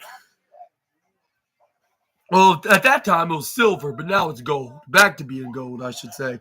But this is where I believe they even got They did a backstage interview with the Profits, like with Kathy Kelly even congratulating them, like with them finally becoming a 4-time WWE Tag Team Champions, and it took them about 4 long years, 4 whole long years, maybe a little bit over, but. But that's where we got the Street Profits coming. That's where they had a little bit of a celebration segment where that's where they debuted a new theme song, I guess you could say, because it's no longer I bring the swag like your body can. Don't mean to brag when about it, yeah. I bring the swag like your body can. It's in the bag, man, I got it, yeah. And this is where then the Street Profits are doing the high five waves. This is where we got the. This is where fans are chanting for the Street Profits. This is where we got. This is where they start saying, hey, once they're in the ring, they holding up their tag gold. This is where the fans are saying along with them. This is where the Profits were like, thank you so much, fans. Like, I mean, yeah, you start repeating themselves. Like, it is about damn time, isn't it? Like, this is where fans start saying something in their native language of Italian, which I assume that it was "We Want the Smoke." This is where then that's where what they said a one word message to the Italian fans that old dog said, which it was in Italian, of course, which I never got a chance to translate it. But it's what Angelo talking like, but I gotta be completely honest, like, without being champions for the last 4 years, like a lot of doubters were creeping in. Like, I mean, we were questioning each other. Like, yeah, but us holding these titles right here, like, well, the other fans are chanting that you deserve it. Like, but surprisingly, it was in English when they said you deserve it. This is where then this is where it's like they're thanking the fans in a humbling way, which I guess this is a return of them being baby faces because right, it's probably better for them to be as a babyface tag team all this time. I didn't think the heel DIY was gonna do, which was a good idea. This is where the Angelo Dog described like with them like finally winning these titles and getting this ovation that they long to deserve was pretty worth the wait. It's where then. That's what Montez Ford was like, we're celebrating tonight, but I want to wait for 1 second. Like, but for the past 4 years, like, for the fact that I know, like, no matter what happens, but in the highs and lows, through thick and thin, I can always call you my brother. This is where then they go for a handshake and a hug, right into each other. This is where we got Santos Escobar and the rest of the Legado del Fantasma came in and try to interrupt the celebration with. I'm not trying to ruin no fun. But that's where then Central Escobar start talking in Spanish, which I believe that's supposed to get heel heat. But I don't think that the culture and the languages should not be used as some kind of a tool to get some heel heat, which that's kind of disrespectful to the culture itself. But at this case, I guess that they made it work somehow in some shape or form. But it's where you're forgetting like when you did say like if we if after y'all defeat DIY, y'all give us a shot at those tag titles. Yeah. We're talking like one a moment, like because the Street Profits finally, sorry, Rock, even though he didn't really apologize to the final boss. Yeah, I was done. Oh yeah, I guess I'll grab a plate real fast. It's super good. Okay. One moment. Hello, everybody. They're walking in, I guess.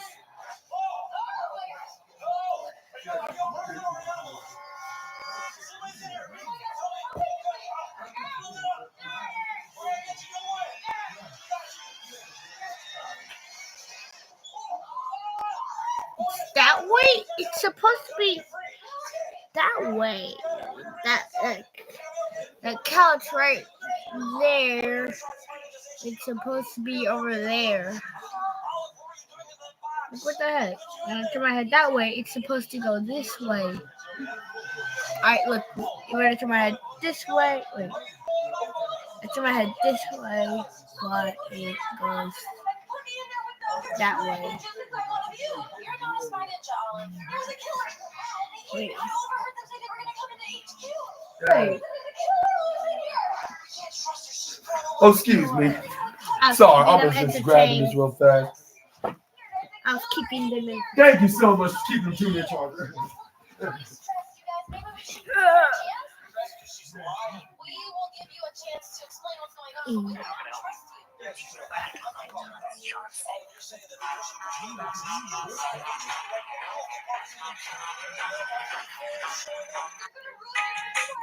Hey guys, the best type of friend to have is one with divorced parents because I used to hang out with this guy whose parents had a really messy divorce. The mom and dad did not like each other anymore. So depending on the day, sometimes we would go to his mom's house to hang out and sometimes we would go to his dad's. But no matter which one we went to, it was awesome because since the parents didn't like each other, they would try their hardest to impress us whenever we came over, hoping that we would like them better. Like when we went to his mom's house once and she saw that he had a bunch of friends over, she immediately went to Raising Cane's and got us a bunch of food. We didn't even ask for it. But then when we would go to the dad's house, he would ask his son how it was staying at mom's, and of course he would say it was awesome. So the dad literally responded by buying us tickets to go to Disneyland. Don't get me wrong, divorce sucks, but if you're the kid, you might as well get something out of it. The best type of friend to have is one with divorced parents because I used to hang out with this guy whose parents had a really messy divorce. So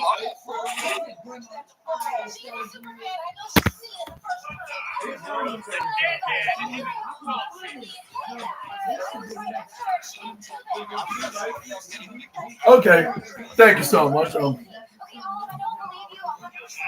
Wait, what's your YouTube channel name? Super Ninja Austin on this one. I also have another channel I do rescue animation news, which is SNA Entertainment.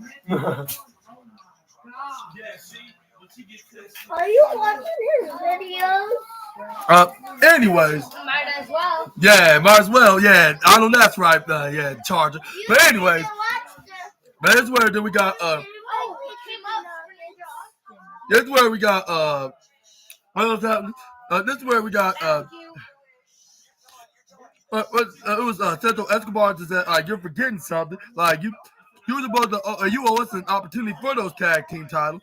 This is where then we got Hello. who was it? It was what? Who was it? It was oh, Pretty Deadly. This is where they came out. This is where they said they should deserve a tag team title. This is where we got what's his name? Who was it? Was this is where Central Escobar was like, well, like if it wasn't for you guys, like spread rumors about we were the ones that attacked the Street Profits about a few months ago. Like we were brilliant tag team champions, and we wouldn't be in this mess in the first place. That's where we got Nicholas the Ridiculous came out, and he wasn't ridiculous once again. Like with him asking, like you wasn't. He's like wait, like he's like, all right, like how about I have a solution, like since like this is where then Pretty Dead. This is where we got. This is where it's like, how about it'll be the what's their names, the Los Garza against the Street Profits. This is where and getting the match. This is where we got. And where we got Angel Garza start things off with Montez Ford, knocking him down with shoulder tackle. Angel Garza took off his pants, ripped off, and there was some tights that he revealed, of course. This is where we got, he threw it right into Angel Dawkins' face, which he was very ticked off. He was about to attack him, but this is where the referee stopped him. For some reason, it seemed like the referee don't like baby faces, but this is where we got, what's his name? Angel Garza that came in and then hits a back suplex right onto Montez Ford. Then we got, this is where Angel Garza like, yeah, like this is where we want to see the future WWE Tag Team Champion do an avalanche maneuver. This is where he ends up psyching the fans of the elite. This is where like, Anyway, got him in a true roll position, stepping out on the top rope, started stomping and kicking him right into the midsection. That's where he started tagging in. That's where he got Los Garza started tagging each other in. It started off with Angel Garza, but Humberto Carrillo started stomping him right into the midsection. This is where we got. This is where we got Angel Garza started mocking the fans and the Street Profits at the same time. This is where we got. This is where we got. This is where we got. This is where we got. Everybody just thought. No, it's Angel Garza. I don't know. This is where we got. What's his name? Humberto Carrillo then ends up going trying to Irish whip Montez Ford on the right side. He ducks out of his clothes. Montez ducks out of what's his name? Humberto Carrillo's clothesline. Tags in what's his name? Angelo Dawkins. This is where we got. And we got the big buff member of the Street Profits hitting clothesline, not only to Angel, but also to Humberto as well, or not only to Humberto, vice versa, Garza.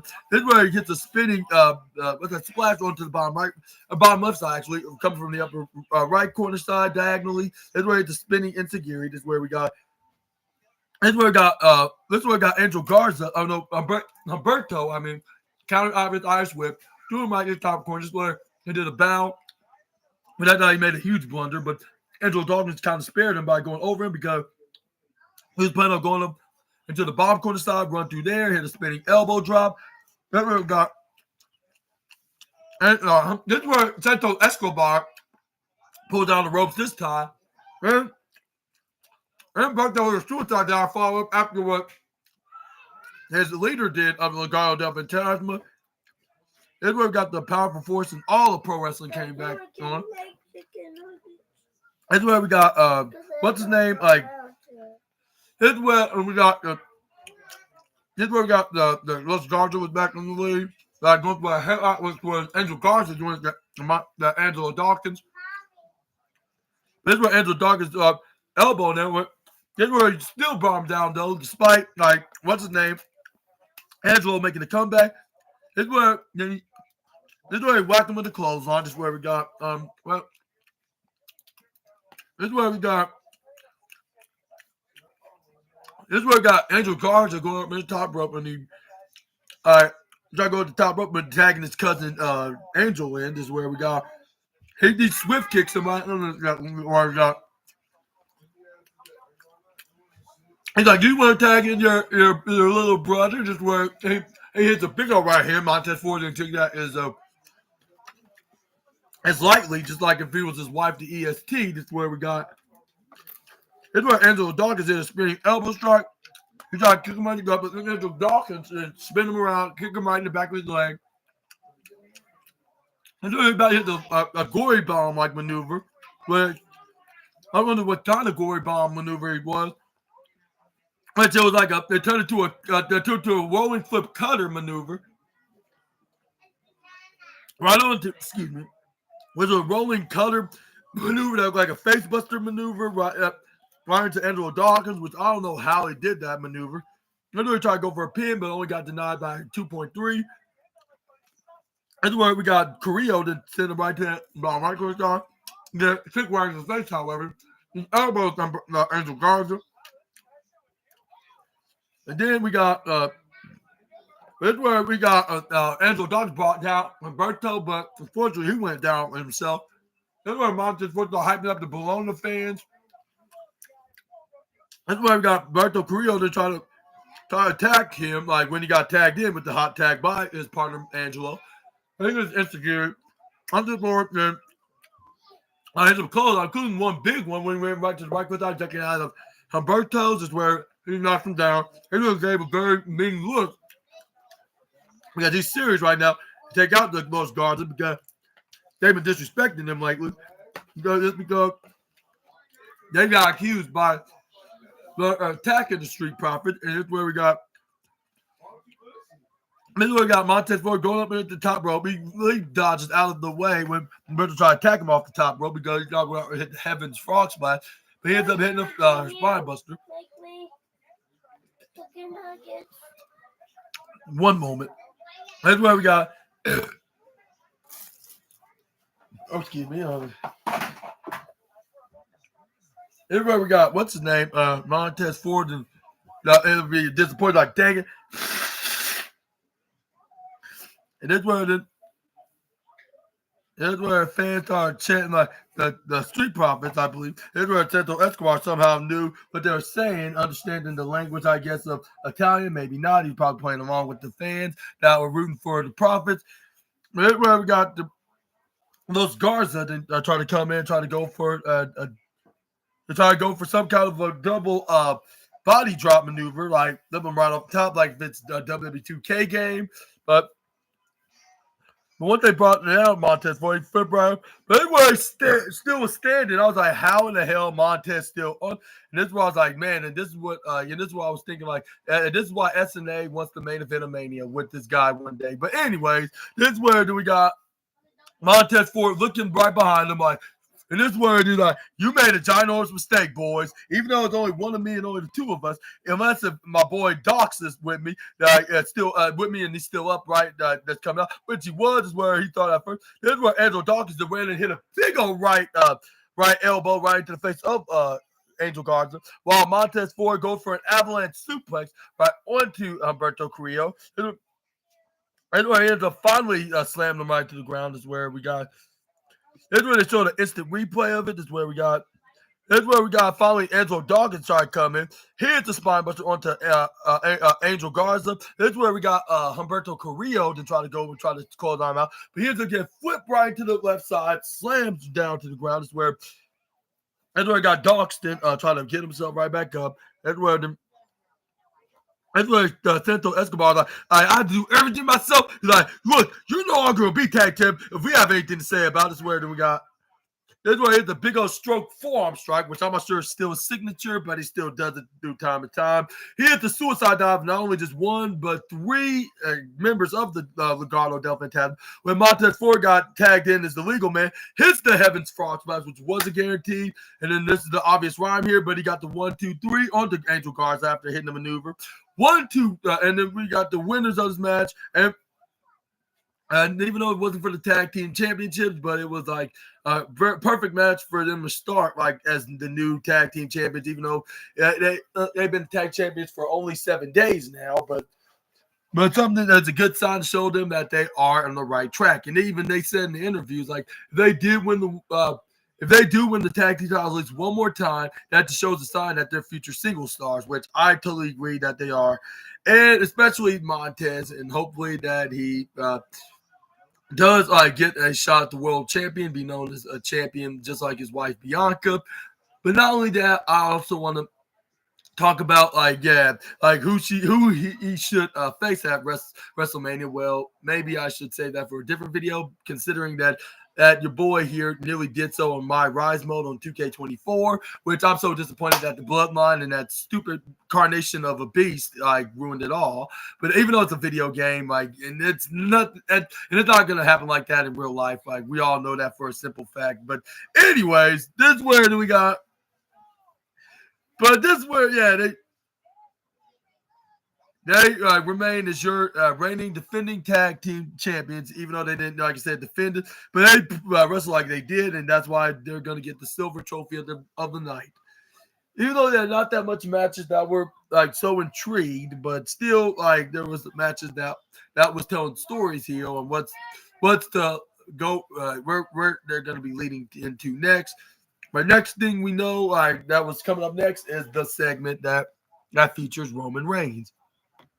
And let's just say he said exactly how I predicted it to be earlier when I made my wrestling news video, which make sure you assassinators to check that out. But also, we got the wise man coming out the SUV. We all know who was in there with him, which is everybody's YTC, which I'm wondering what does that even mean. I guess it means your tribal chief, if I'm not mistaken. Correct me if I'm wrong in the comments, what your opinions or theories are. But Jordan, you can make it after you do your Okay, yeah, but this is where they start after they got done with their final adverts on the show. This is where we got they showing all everything that Triple H accomplished, like even surviving a career-ending injury when he like sustained a torn quad off the bone injury like back in 2001. They even showed that guy that's now a teacher that was doing his submission move on the Stone Cold Steve Austin when Triple H and him was the two-man power trip tag team. But anyways, yeah, this is where after they showed that, this is where they showed DIY was talking to Pretty Deadly of trying to get them to get a shot at winning back their tag team titles. It is where Tommaso Ciampa explained like how this is how we made our relationship stronger as friends. Like I guess that you listen to us and we get everything that we want. He's like, it's now like do us a favor, go to Nicholas the Ridiculous, tell him to stop being ridiculous to give us a match like for those WWE tag team titles. Like and then like we do that, we'll give you a shot at him anytime, any place, anywhere. Then we're talking like how about a little quick quote from you guys like. And it's like, and this is where they also try to convince them and try to have their musical to come to life, like which something that my boy Simon J. Miller was waiting for ever since they started bringing it up, ever since they got called up. Or no, ever since last year, ever since they started being more of a popular act. It is where the Tommaso like, how about I have an idea here, like y'all. After y'all fight the Street Profits and defeat them, you can be a career-defining moment in your home country, in your home crowd, and of course, like it is like, and y'all make sure that we get our rightful place of being the first in line for a rematch for those titles that we deserve. Like a week ago, this is where Kid Wilson's like, oh, like I see what you're saying. Like you're saying that if you scratch our backs, then we will scratch yours. Is that correct? That's where the Johnny Gargano interested. It's like, yeah, exactly. And it's already enough. I had my heart broken at the hotel. I hate to see the same, but you guys, like for y'all not having the so what is that? Yes, boys, is where Pretty Dead was like, okay, like well, no.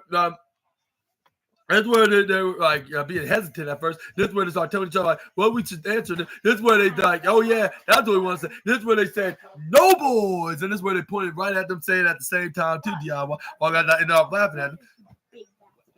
That's where the Motor City Machine Guns were like, you don't deserve those rematch for those tag titles. Y'all deserve what the Street Profits did to y'all. And then the next thing that y'all need to deserve is to get y'all's ass kicks. And yeah, I apologize for the bad language, but that's what the Motor City Machine Gun said. This where there's like, and this where Alex Shelley hilariously said that obviously with Thurman, like this is where DIY was ranting about they hate those guys, even though they were Johnny Gargano's mentors in their time in the independent scene. But anyways, this is where next week they will be in the UK and London, England. Like and this is where we got That's too inappropriate. No. But that's where we got Pretty Deadly taking on the Street Profits for the WWE Tag Team Championship next week in the hometown of the Pretty Deadly because they are from the UK, of course. But let me know in the comment section right down below what's your hot take onto this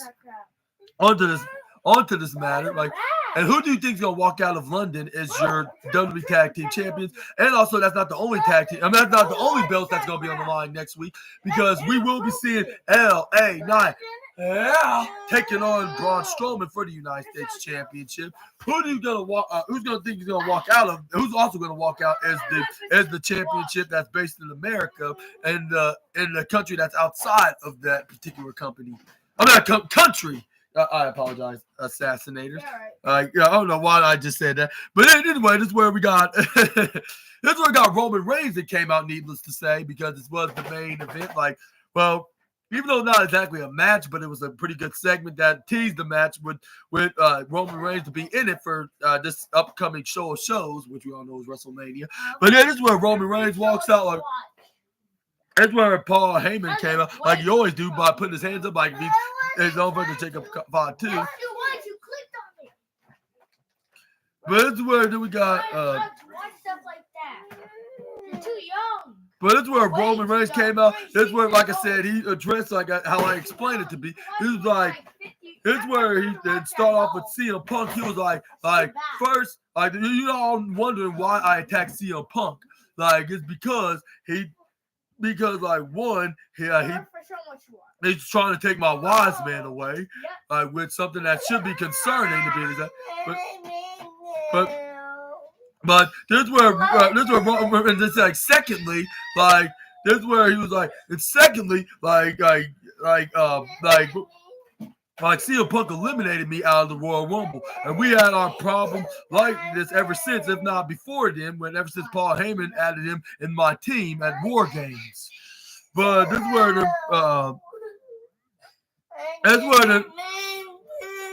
where fans are chanting OTC. No, I like to watch this, Connor.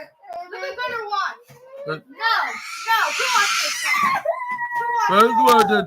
This is where fans are. His account also. This is where Roman. Watch that crap. And this is where the Roman Reigns like yeah, that's why I did. I attacked. And that's where the Roman Reigns said his catchphrase, but in Italian, I forgot to tell you, which he must know a thing or two about Italian. Not trying to be ignorant or be very funny, but I since his mother is Italian, it probably doesn't take much of a genius of knowing the language. This is where we got Roman. This is where Roman Reigns is like he was like, but that translates to acknowledge your tribal chief. And this is where then Paul Heyman was like, I actually do acknowledge my tribal chief, which it is very interesting if he really do acknowledges his tribal chief. But this is where the Roman Reigns like, you see, your OTC loves you, which now he calls himself the YTC because he's your tribal chief. But anyway, this is where we got. No, he did. He's on the count. Don't do that no more. And that's where the Roman Reigns is like see, Roman Reigns, like, yeah, he was like, so I did what I needed to do. Like, I didn't need to do with CM Punk. But as for Seth Rollins, this was like, he not only, like I just basically said, like, on my news video, but he said it in a different terms. He's like, he tried to kill me. That's what Roman Reigns said about with Raw, like when he tried to curb stop him right on the stem of the steel steps. This is where it's like, that's why you obviously know why I attack. It was like, but yeah, as for CM Punk, like, he screwed me out of the Rumble. Well, I screwed CM Punk at MSG at the steel cage. Even though as much as I did not like Rollins to win, like, I just had to prove a point for the guy that eliminated me. With we did this to make it more interesting. This is probably the best segment and probably the best thing in Friday Night SmackDown of the night, which everybody would agree on that. And it wouldn't take a genius just to know, yeah. Help.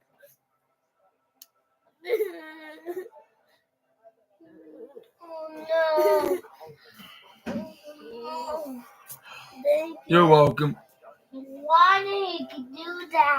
But anyway, this is where we got Roman Reigns. That could. You trained for. He's like, what's that is? Like, because last week, because this is where he continues. This was like yeah, Seth Rollins was talking about he was gonna make an appearance tonight, this past Monday, like prancing around for the first 15 minutes, like everybody want to come out here and they confront their OTC or tribal chief. Please let me know. And it is where then he that's where then he looked directly at the Titantron. Is where he finally got the visionary, because you know the rules of professional wrestling on page 1408. Like if you mention somebody by name and they happen to be in the same building as you are, they're gonna eventually come out and see what the hell you want. But this is where at this case where Seth Rollins came out, but with a huge grin, with what was the purple? It was a purple suit that he was wearing. It wasn't blue. I'm not sure what color it was because they were zooming it out, like of what exactly the color. I assume it was purple. But the fans are singing along the song because it's a very catchy song nationwide. even people in my home state, like attended that wrestling show that I talked about. I attended, like even was singing along the song. Like pretty much everybody know who Seth Rollins is, but that's where the Roman Reigns is like. That's where the Seth Rollins like Roman Reigns, you messed up. That's where he shouted out to the tribal chief. I was like, man, I kind of wish I was Seth Rollins in a way, but that's probably gonna be the future me that's gonna be having this conversation. Then there's someone like, you don't understand how dangerous CM Punk is. Like you said, how dangerous, how I'll need that guy with the future of this industry, like in the future of this company in particular. Like you should have let me finish him, like before you could have did any moves on me. Like which maybe he's right on, but at the same time, I don't think CM Punk's gonna be doing anything like that because if anything, he's trying to make the business even better. Like just like ungrateful young river criers just don't want to listen to guys like Punk. But anyways, this is where we got. Seth Rollins could do like you should have let me destroy and take out CM Punk when I had the chance, Roman. And then this is where Seth Rollins could do but yeah, I get it's not about him. Like it's never been about him. Like it's about you. Like it's about me. It's always been about you and me for the last 10 years. Like you came. Like you wouldn't have been here without me, and I would have been here without you. And this is where the Seth Rollins can do. And it's like, yeah, we don't need each other. I mean, we need each other. I get it. Like we cannot coexist in the same space either at the same time. And then this is where Seth Rollins will continue while Roman Reigns agreeing. Like, yeah, like I'm listening. Like, yeah, it's true. This is where Seth Rollins like this story, this career moment, like Seth Rollins, like it is. And then it was we thought we finished the chapter, but it looks like we got to rewrite it. This is where this is several without time, like that. Perhaps we should add that other chapter, which the fans and even Bologna was like, yeah, like we would like to see that chapter rewrite a new one because it's gonna be a very interesting story which involves CM Punk into it. This is where Oh, I put it there because it keep getting knocked over. Okay. And I just add that there because in case if we run out of that one toilet paper, we could just start using that one. But I know we could use that as well, yeah. But anyway, this is where we got CM Punk finally came out there because he probably heard his name way too many times. So yeah, he did exactly like the rules. This is where we heard his music with the fans start singing along his song, The Cult of Personality. Like this is where then CM Punk gave a huge grin to both Roman Reigns and Seth Rollins, especially Seth Rollins because he's worst enemies with the Visionary. This is where he's like, hey, and this is where Seth Rollins you twisted company ruining mother, and this word then I'm not gonna get into the rest. This word then this word the CM Punk. This is this was after the fans start chanting CM Punk repeatedly. This is before the circus starts. This right hand is not taped up to hold a microphone. Before this. But before the circus starts, let's talk about the facts. The big chief, the great, the big chief, and neither of any of you never beat me without the other one's help. And this is where the fans are cheering because that's a plain fact. He even beat all three of these guys before. Well, the one's no longer there because he's in the other company. But yeah, but. Oh, I'm sorry to hear that. Hopefully it heals up. But anyway, that's where CM Punk pointed that out. But he beat every single member of the Shield, which it was Roman Reigns, Seth Rollins, and that other guy that used to be the third brother, but now he's just imaginary friend memory, like that's now in the other company as a world champion at that company, and starting to be hypnotized and mind controlled by his hometown of Cincinnati. But yeah.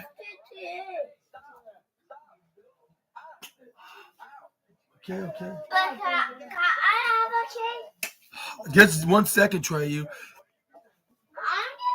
getting okay. But that's what CM Punk's like because you can't, because Roman, I didn't screw you up. It's been a while since you've been in the one with, which he was pointing out that about the Royal Rumble. Okay, calm down. Anyways, this is where we got CM Punk was like, yeah, the Royal Rumble, you're forgetting Tribal Chief. Everybody does not acknowledge you in that stipulated match. It's every man for himself, which it kind of sounds a little controversial, but he's telling the truth onto that when he told that to Roman. But you're right, shouldn't have included you in that if you're not gonna guarantee the win. You wouldn't even made it to the Royal Rumble if I didn't save your family's asses at War Games last November. This is where Roman Reigns like, yeah, I remember. But don't remind me, punk. That's what he said in this deep, iconic voice. This is where CM Punk also pointed out that that's still a favor that he needs. He still needs a favor from Paul Heyman, which he's not going to reveal until in the next few months. Dang. We could try to ask Uncle Lou and Aunt Shayla. Yeah. I'm pretty sure they're banded. I wish I had some. I was glad we'll give you one immediately. Wait, let me see it. That's not a custom bandit unless it's actually bleeding. That's what fans are when he mentioned about the favor about. He's like. This is what CM Punk like, but before we get into the favor, which that's gonna be for another night, which that's for the best because it should be mentioned after WrestleMania. But anyway, this is where CM Punk continues to I want to say thank you for delivering your tribal chief on the silver platter for me here tonight. I totally appreciate that, Paul. And this is where Roman Reigns started looking clueless, what does he mean by that? This is where he turned around, gave a very odd stare to Paul Heyman. Paul Heyman no, that's not why I meant that. That's not why I don't know what he's talking about, but she's probably lying. But we're gonna get into that in the foreseeable future. This is where it's probably mixed into the favor that he asked for Paul, which that's gonna be for a different video. But yeah, this is where we got CM Punk that attacks him, grabs some kind of a black what's that called? A black what's that object? Okay, for the mask. Do you want one? He might have found your kicking now. Yeah, just a moment, Trey. You.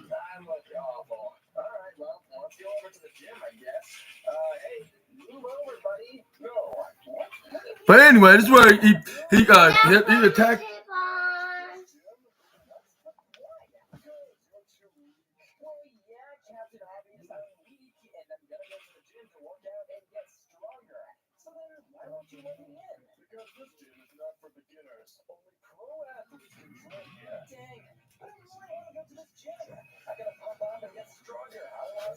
But anyways, this is where we got CM Punk hits him with a black what's that called?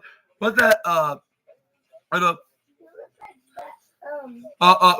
It's some kind of black object. This is where he attacks him from behind with it. This is where he started beating the hell out of him with the right hand. But Seth Rollins couldn't stand CM Punk getting the offense, so he started jumping on top of him, started beating him boom, boom, boom. And this is where CM Punk went right back. This is where he started rolling into each other. This was like a three-way tornado, boom, boom, boom. This is where Roman Reigns threw Seth Rollins face first right to the bottom right corner. Roman Reigns started hitting right hand to CM Punk now, boom, boom. And it was I would never thought I would see this on my bingo card if it was 2020. Even though he kind of made a return at their backstage show when they were on Fox still, but I would not have thought that see something like this before. But it's where when Seth Rollins got into CM Punk. This is where we got Roman Reigns put Seth Rollins on a sleeper. This is where then we got what happened? It was this is where Roman Reigns started spearing him with his right shoulder right in the midsection onto Seth Rollins right into the corner. This is where we got CM Punk grabbing the Roman Reigns, but Roman Reigns brings him down to the ground. This is where they start throwing fists right to each other, like with the grounded hockey fight. This is where they start taking turns to start pushing each other away, try to beat the other one up. This is where Nicholas finally stopped being ridiculous. He came out and started throwing in the security guard to break things up, and this is where then they were like, all right, like calm down, boy. And I think some of these guys that were security were independent wrestlers, especially with a guy that had a very special color, blondish white hair. Because it looked like something that a wrestler would have on, which I assume he's an independent wrestler. Like, which some of y'all probably think I'm crazy for saying that, but some of my fellow YouTubers even mentioned that before on their videos. But with them, like, which has been confirmed by the security guard itself when they posted on social media that they were indeed like playing they were a security guard. They had that role like for the show on WWE shows or the other company shows or whatever. They always admit that they then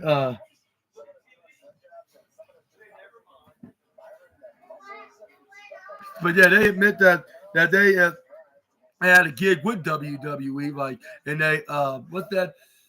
They had a gig with WWE, and they excuse me, like, and that and yeah, it's because of their wrestling experience, like that's why they get the security job, including my boy Simon Miller did that one time, but it was at the other company. Yes. She got it off. That's why. Well then, guys, let's go. I'm gonna do push-ups.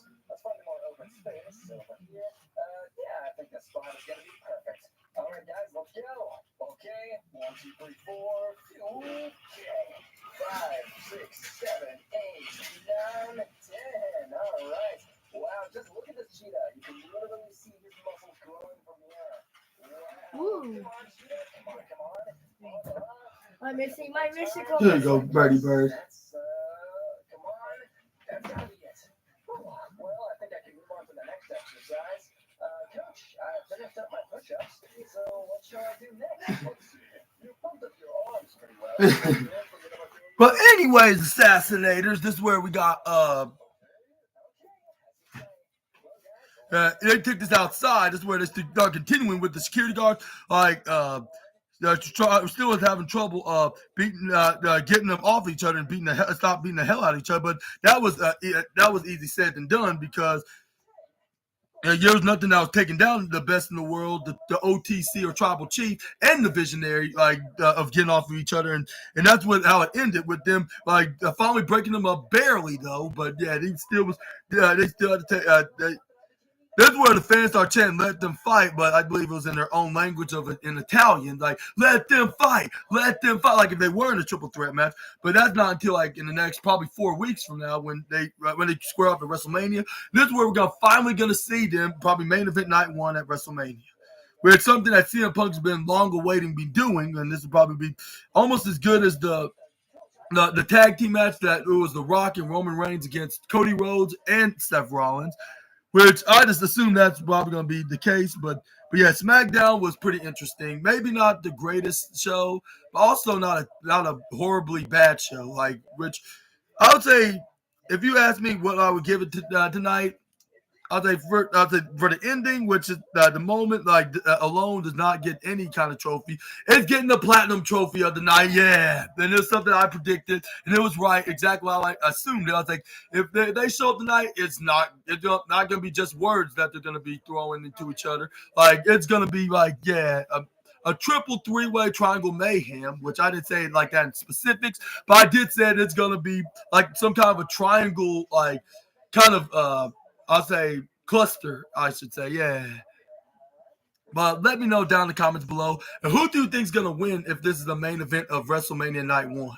Like, let me know down in the comment section right down below. But, yeah, I sure hope that y'all enjoyed this video. If so, please make sure to hit the big thumbs up button. Also, hit the subscribe and the post notification bell for more of SNA's videos. And let me know in the comments what you thought about SmackDown tonight. I'll say maybe there's some mixed feelings about, like about a couple of wrestlers that lost tonight, but and probably for the finish. But And that's why it's getting a 4.5 star, like, because most of them didn't even matter. So yeah, like it is what it turned out to be. As long as it tells a story here. Like, I'm not gonna be like those negative people on Twitter start complaining of everything what happened on the show, like, and start moaning like, "Ah," like this shouldn't, it didn't happen the way I wanted it to be. Which, who told you that they're gonna what makes you think that WWE's only catering to you and not for everybody else? Like, it's a variety of everything what everybody would like to see. Like, and it should be best to be like that way. And okay, I sound like my boy Simon for saying, sorry, making fun of those negative, bad people from Twitter, but start saying like, like, I don't like the show. Like, if you don't like the show, just don't watch. But anyways, yeah. But yeah, make sure to like this video, hit the subscribe, and post notification if you haven't did that already either. And yeah, you heard Charger right there. Yeah, he said please do it. So if he said to do it, like, and it's like, it means there must be something right about this. And also make sure to check out my wrestling news video tomorrow. Yeah, you're gonna get like probably 10,000 years of great luck. Yeah, like, and that's a guarantee for your boy Super Ninja Austin and his honorary nephew, assassinator, Charger here. But yeah, and also, yeah, follow him on his channel too at Charger. Like, yeah, hit the subscribe button and post notification bell as well. Also, make sure to watch my wrestling news video tomorrow as well. We're going to be talking about the wildest and intriguing wrestling news stories that you assassinators need to know from the What Culture Wrestling article. And also, make sure to check out my other. Make sure to check out my other my other video I'm gonna be making, which will be AEW Dynamite. I mean, not Collision night, the 2-night event. It's gonna be the night 2 edition, which we're gonna have the night 1 hour. Like, it's gonna be the 1 hour for this night, because since the NCAA college basketball game tournament's gonna be on all over, like on CBS, TBS, CBS, and TNT and True TV. So it won't be on until late at night, but I still will be making a review, because since it's gonna be 1 hour, I'm gonna make the review video, which I'm gonna see who's exactly gonna wrestle, so I can put it down on the it's gonna be on the schedule, like what's gonna be on the schedule, so I can put it on my description box, like, so you can see it on the video, like I'm about to be making. I don't know what I just even said. That it's worse than John Cena saying he's not a heel or a baby face. But yeah.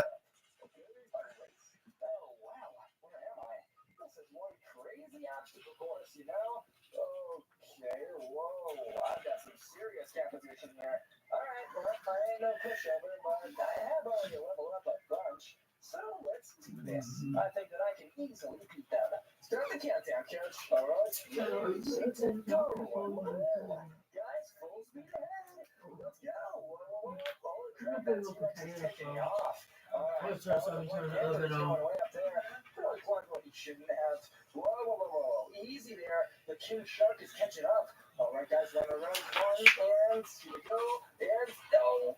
Ouch. What the heck? That was unlucky for the King Shark, too. And the T-Rex is still going. Oh, scheduled what the? I thought that I was safe. Holy crap. on March That King Shark is catching up. All right, easy. The main thing is to not rush. 22nd, 2020. But yeah, it'll be live on March 22nd, 2025. We're gonna see. If you follow and like, you better. If you follow and like, We'll see Johnny whatever TV. game you play, you will get the infinite currency of it. No, that's not John. That's Sunday. We're gonna be on night 1. It will be. And you get Night tickets 1. It'll for be any wrestling match in any sport. night 1. I think it's gonna be And Adam you Cole, get baby. 3,000 billion years old. You Coast to lost. coast event. It'll be get Adam Cole taking on Daniel Garcia. And you Like, be a billionaire. Whoever wins that match, And you like, only will win. walk out as the AEW TNT champion. And who do you think's gonna walk out as the champ? Let me know down in the comment section right down below. Like, but yeah, that's one thing I know about, like, Saturday, but Sunday we'll be seeing Johnny TV taking on, what was it? Was it Bandito? But we're gonna be worrying about that on Sunday. Like, after I do my what's that called video? What's the anime? My movie news video, I should say. Yeah. So check that out like the day after tomorrow. Like, and yeah, I'll see you guys tomorrow on the next 2 videos with some more SNA content. Until we meet again, Super Ninja Austin out of here. Until we meet, I mean, you already said that. Like, and yeah, y'all have a fantabulous Friday, and I will see you guys soon. Peace. And yeah, Charger being silly again. But yeah, see you tomorrow.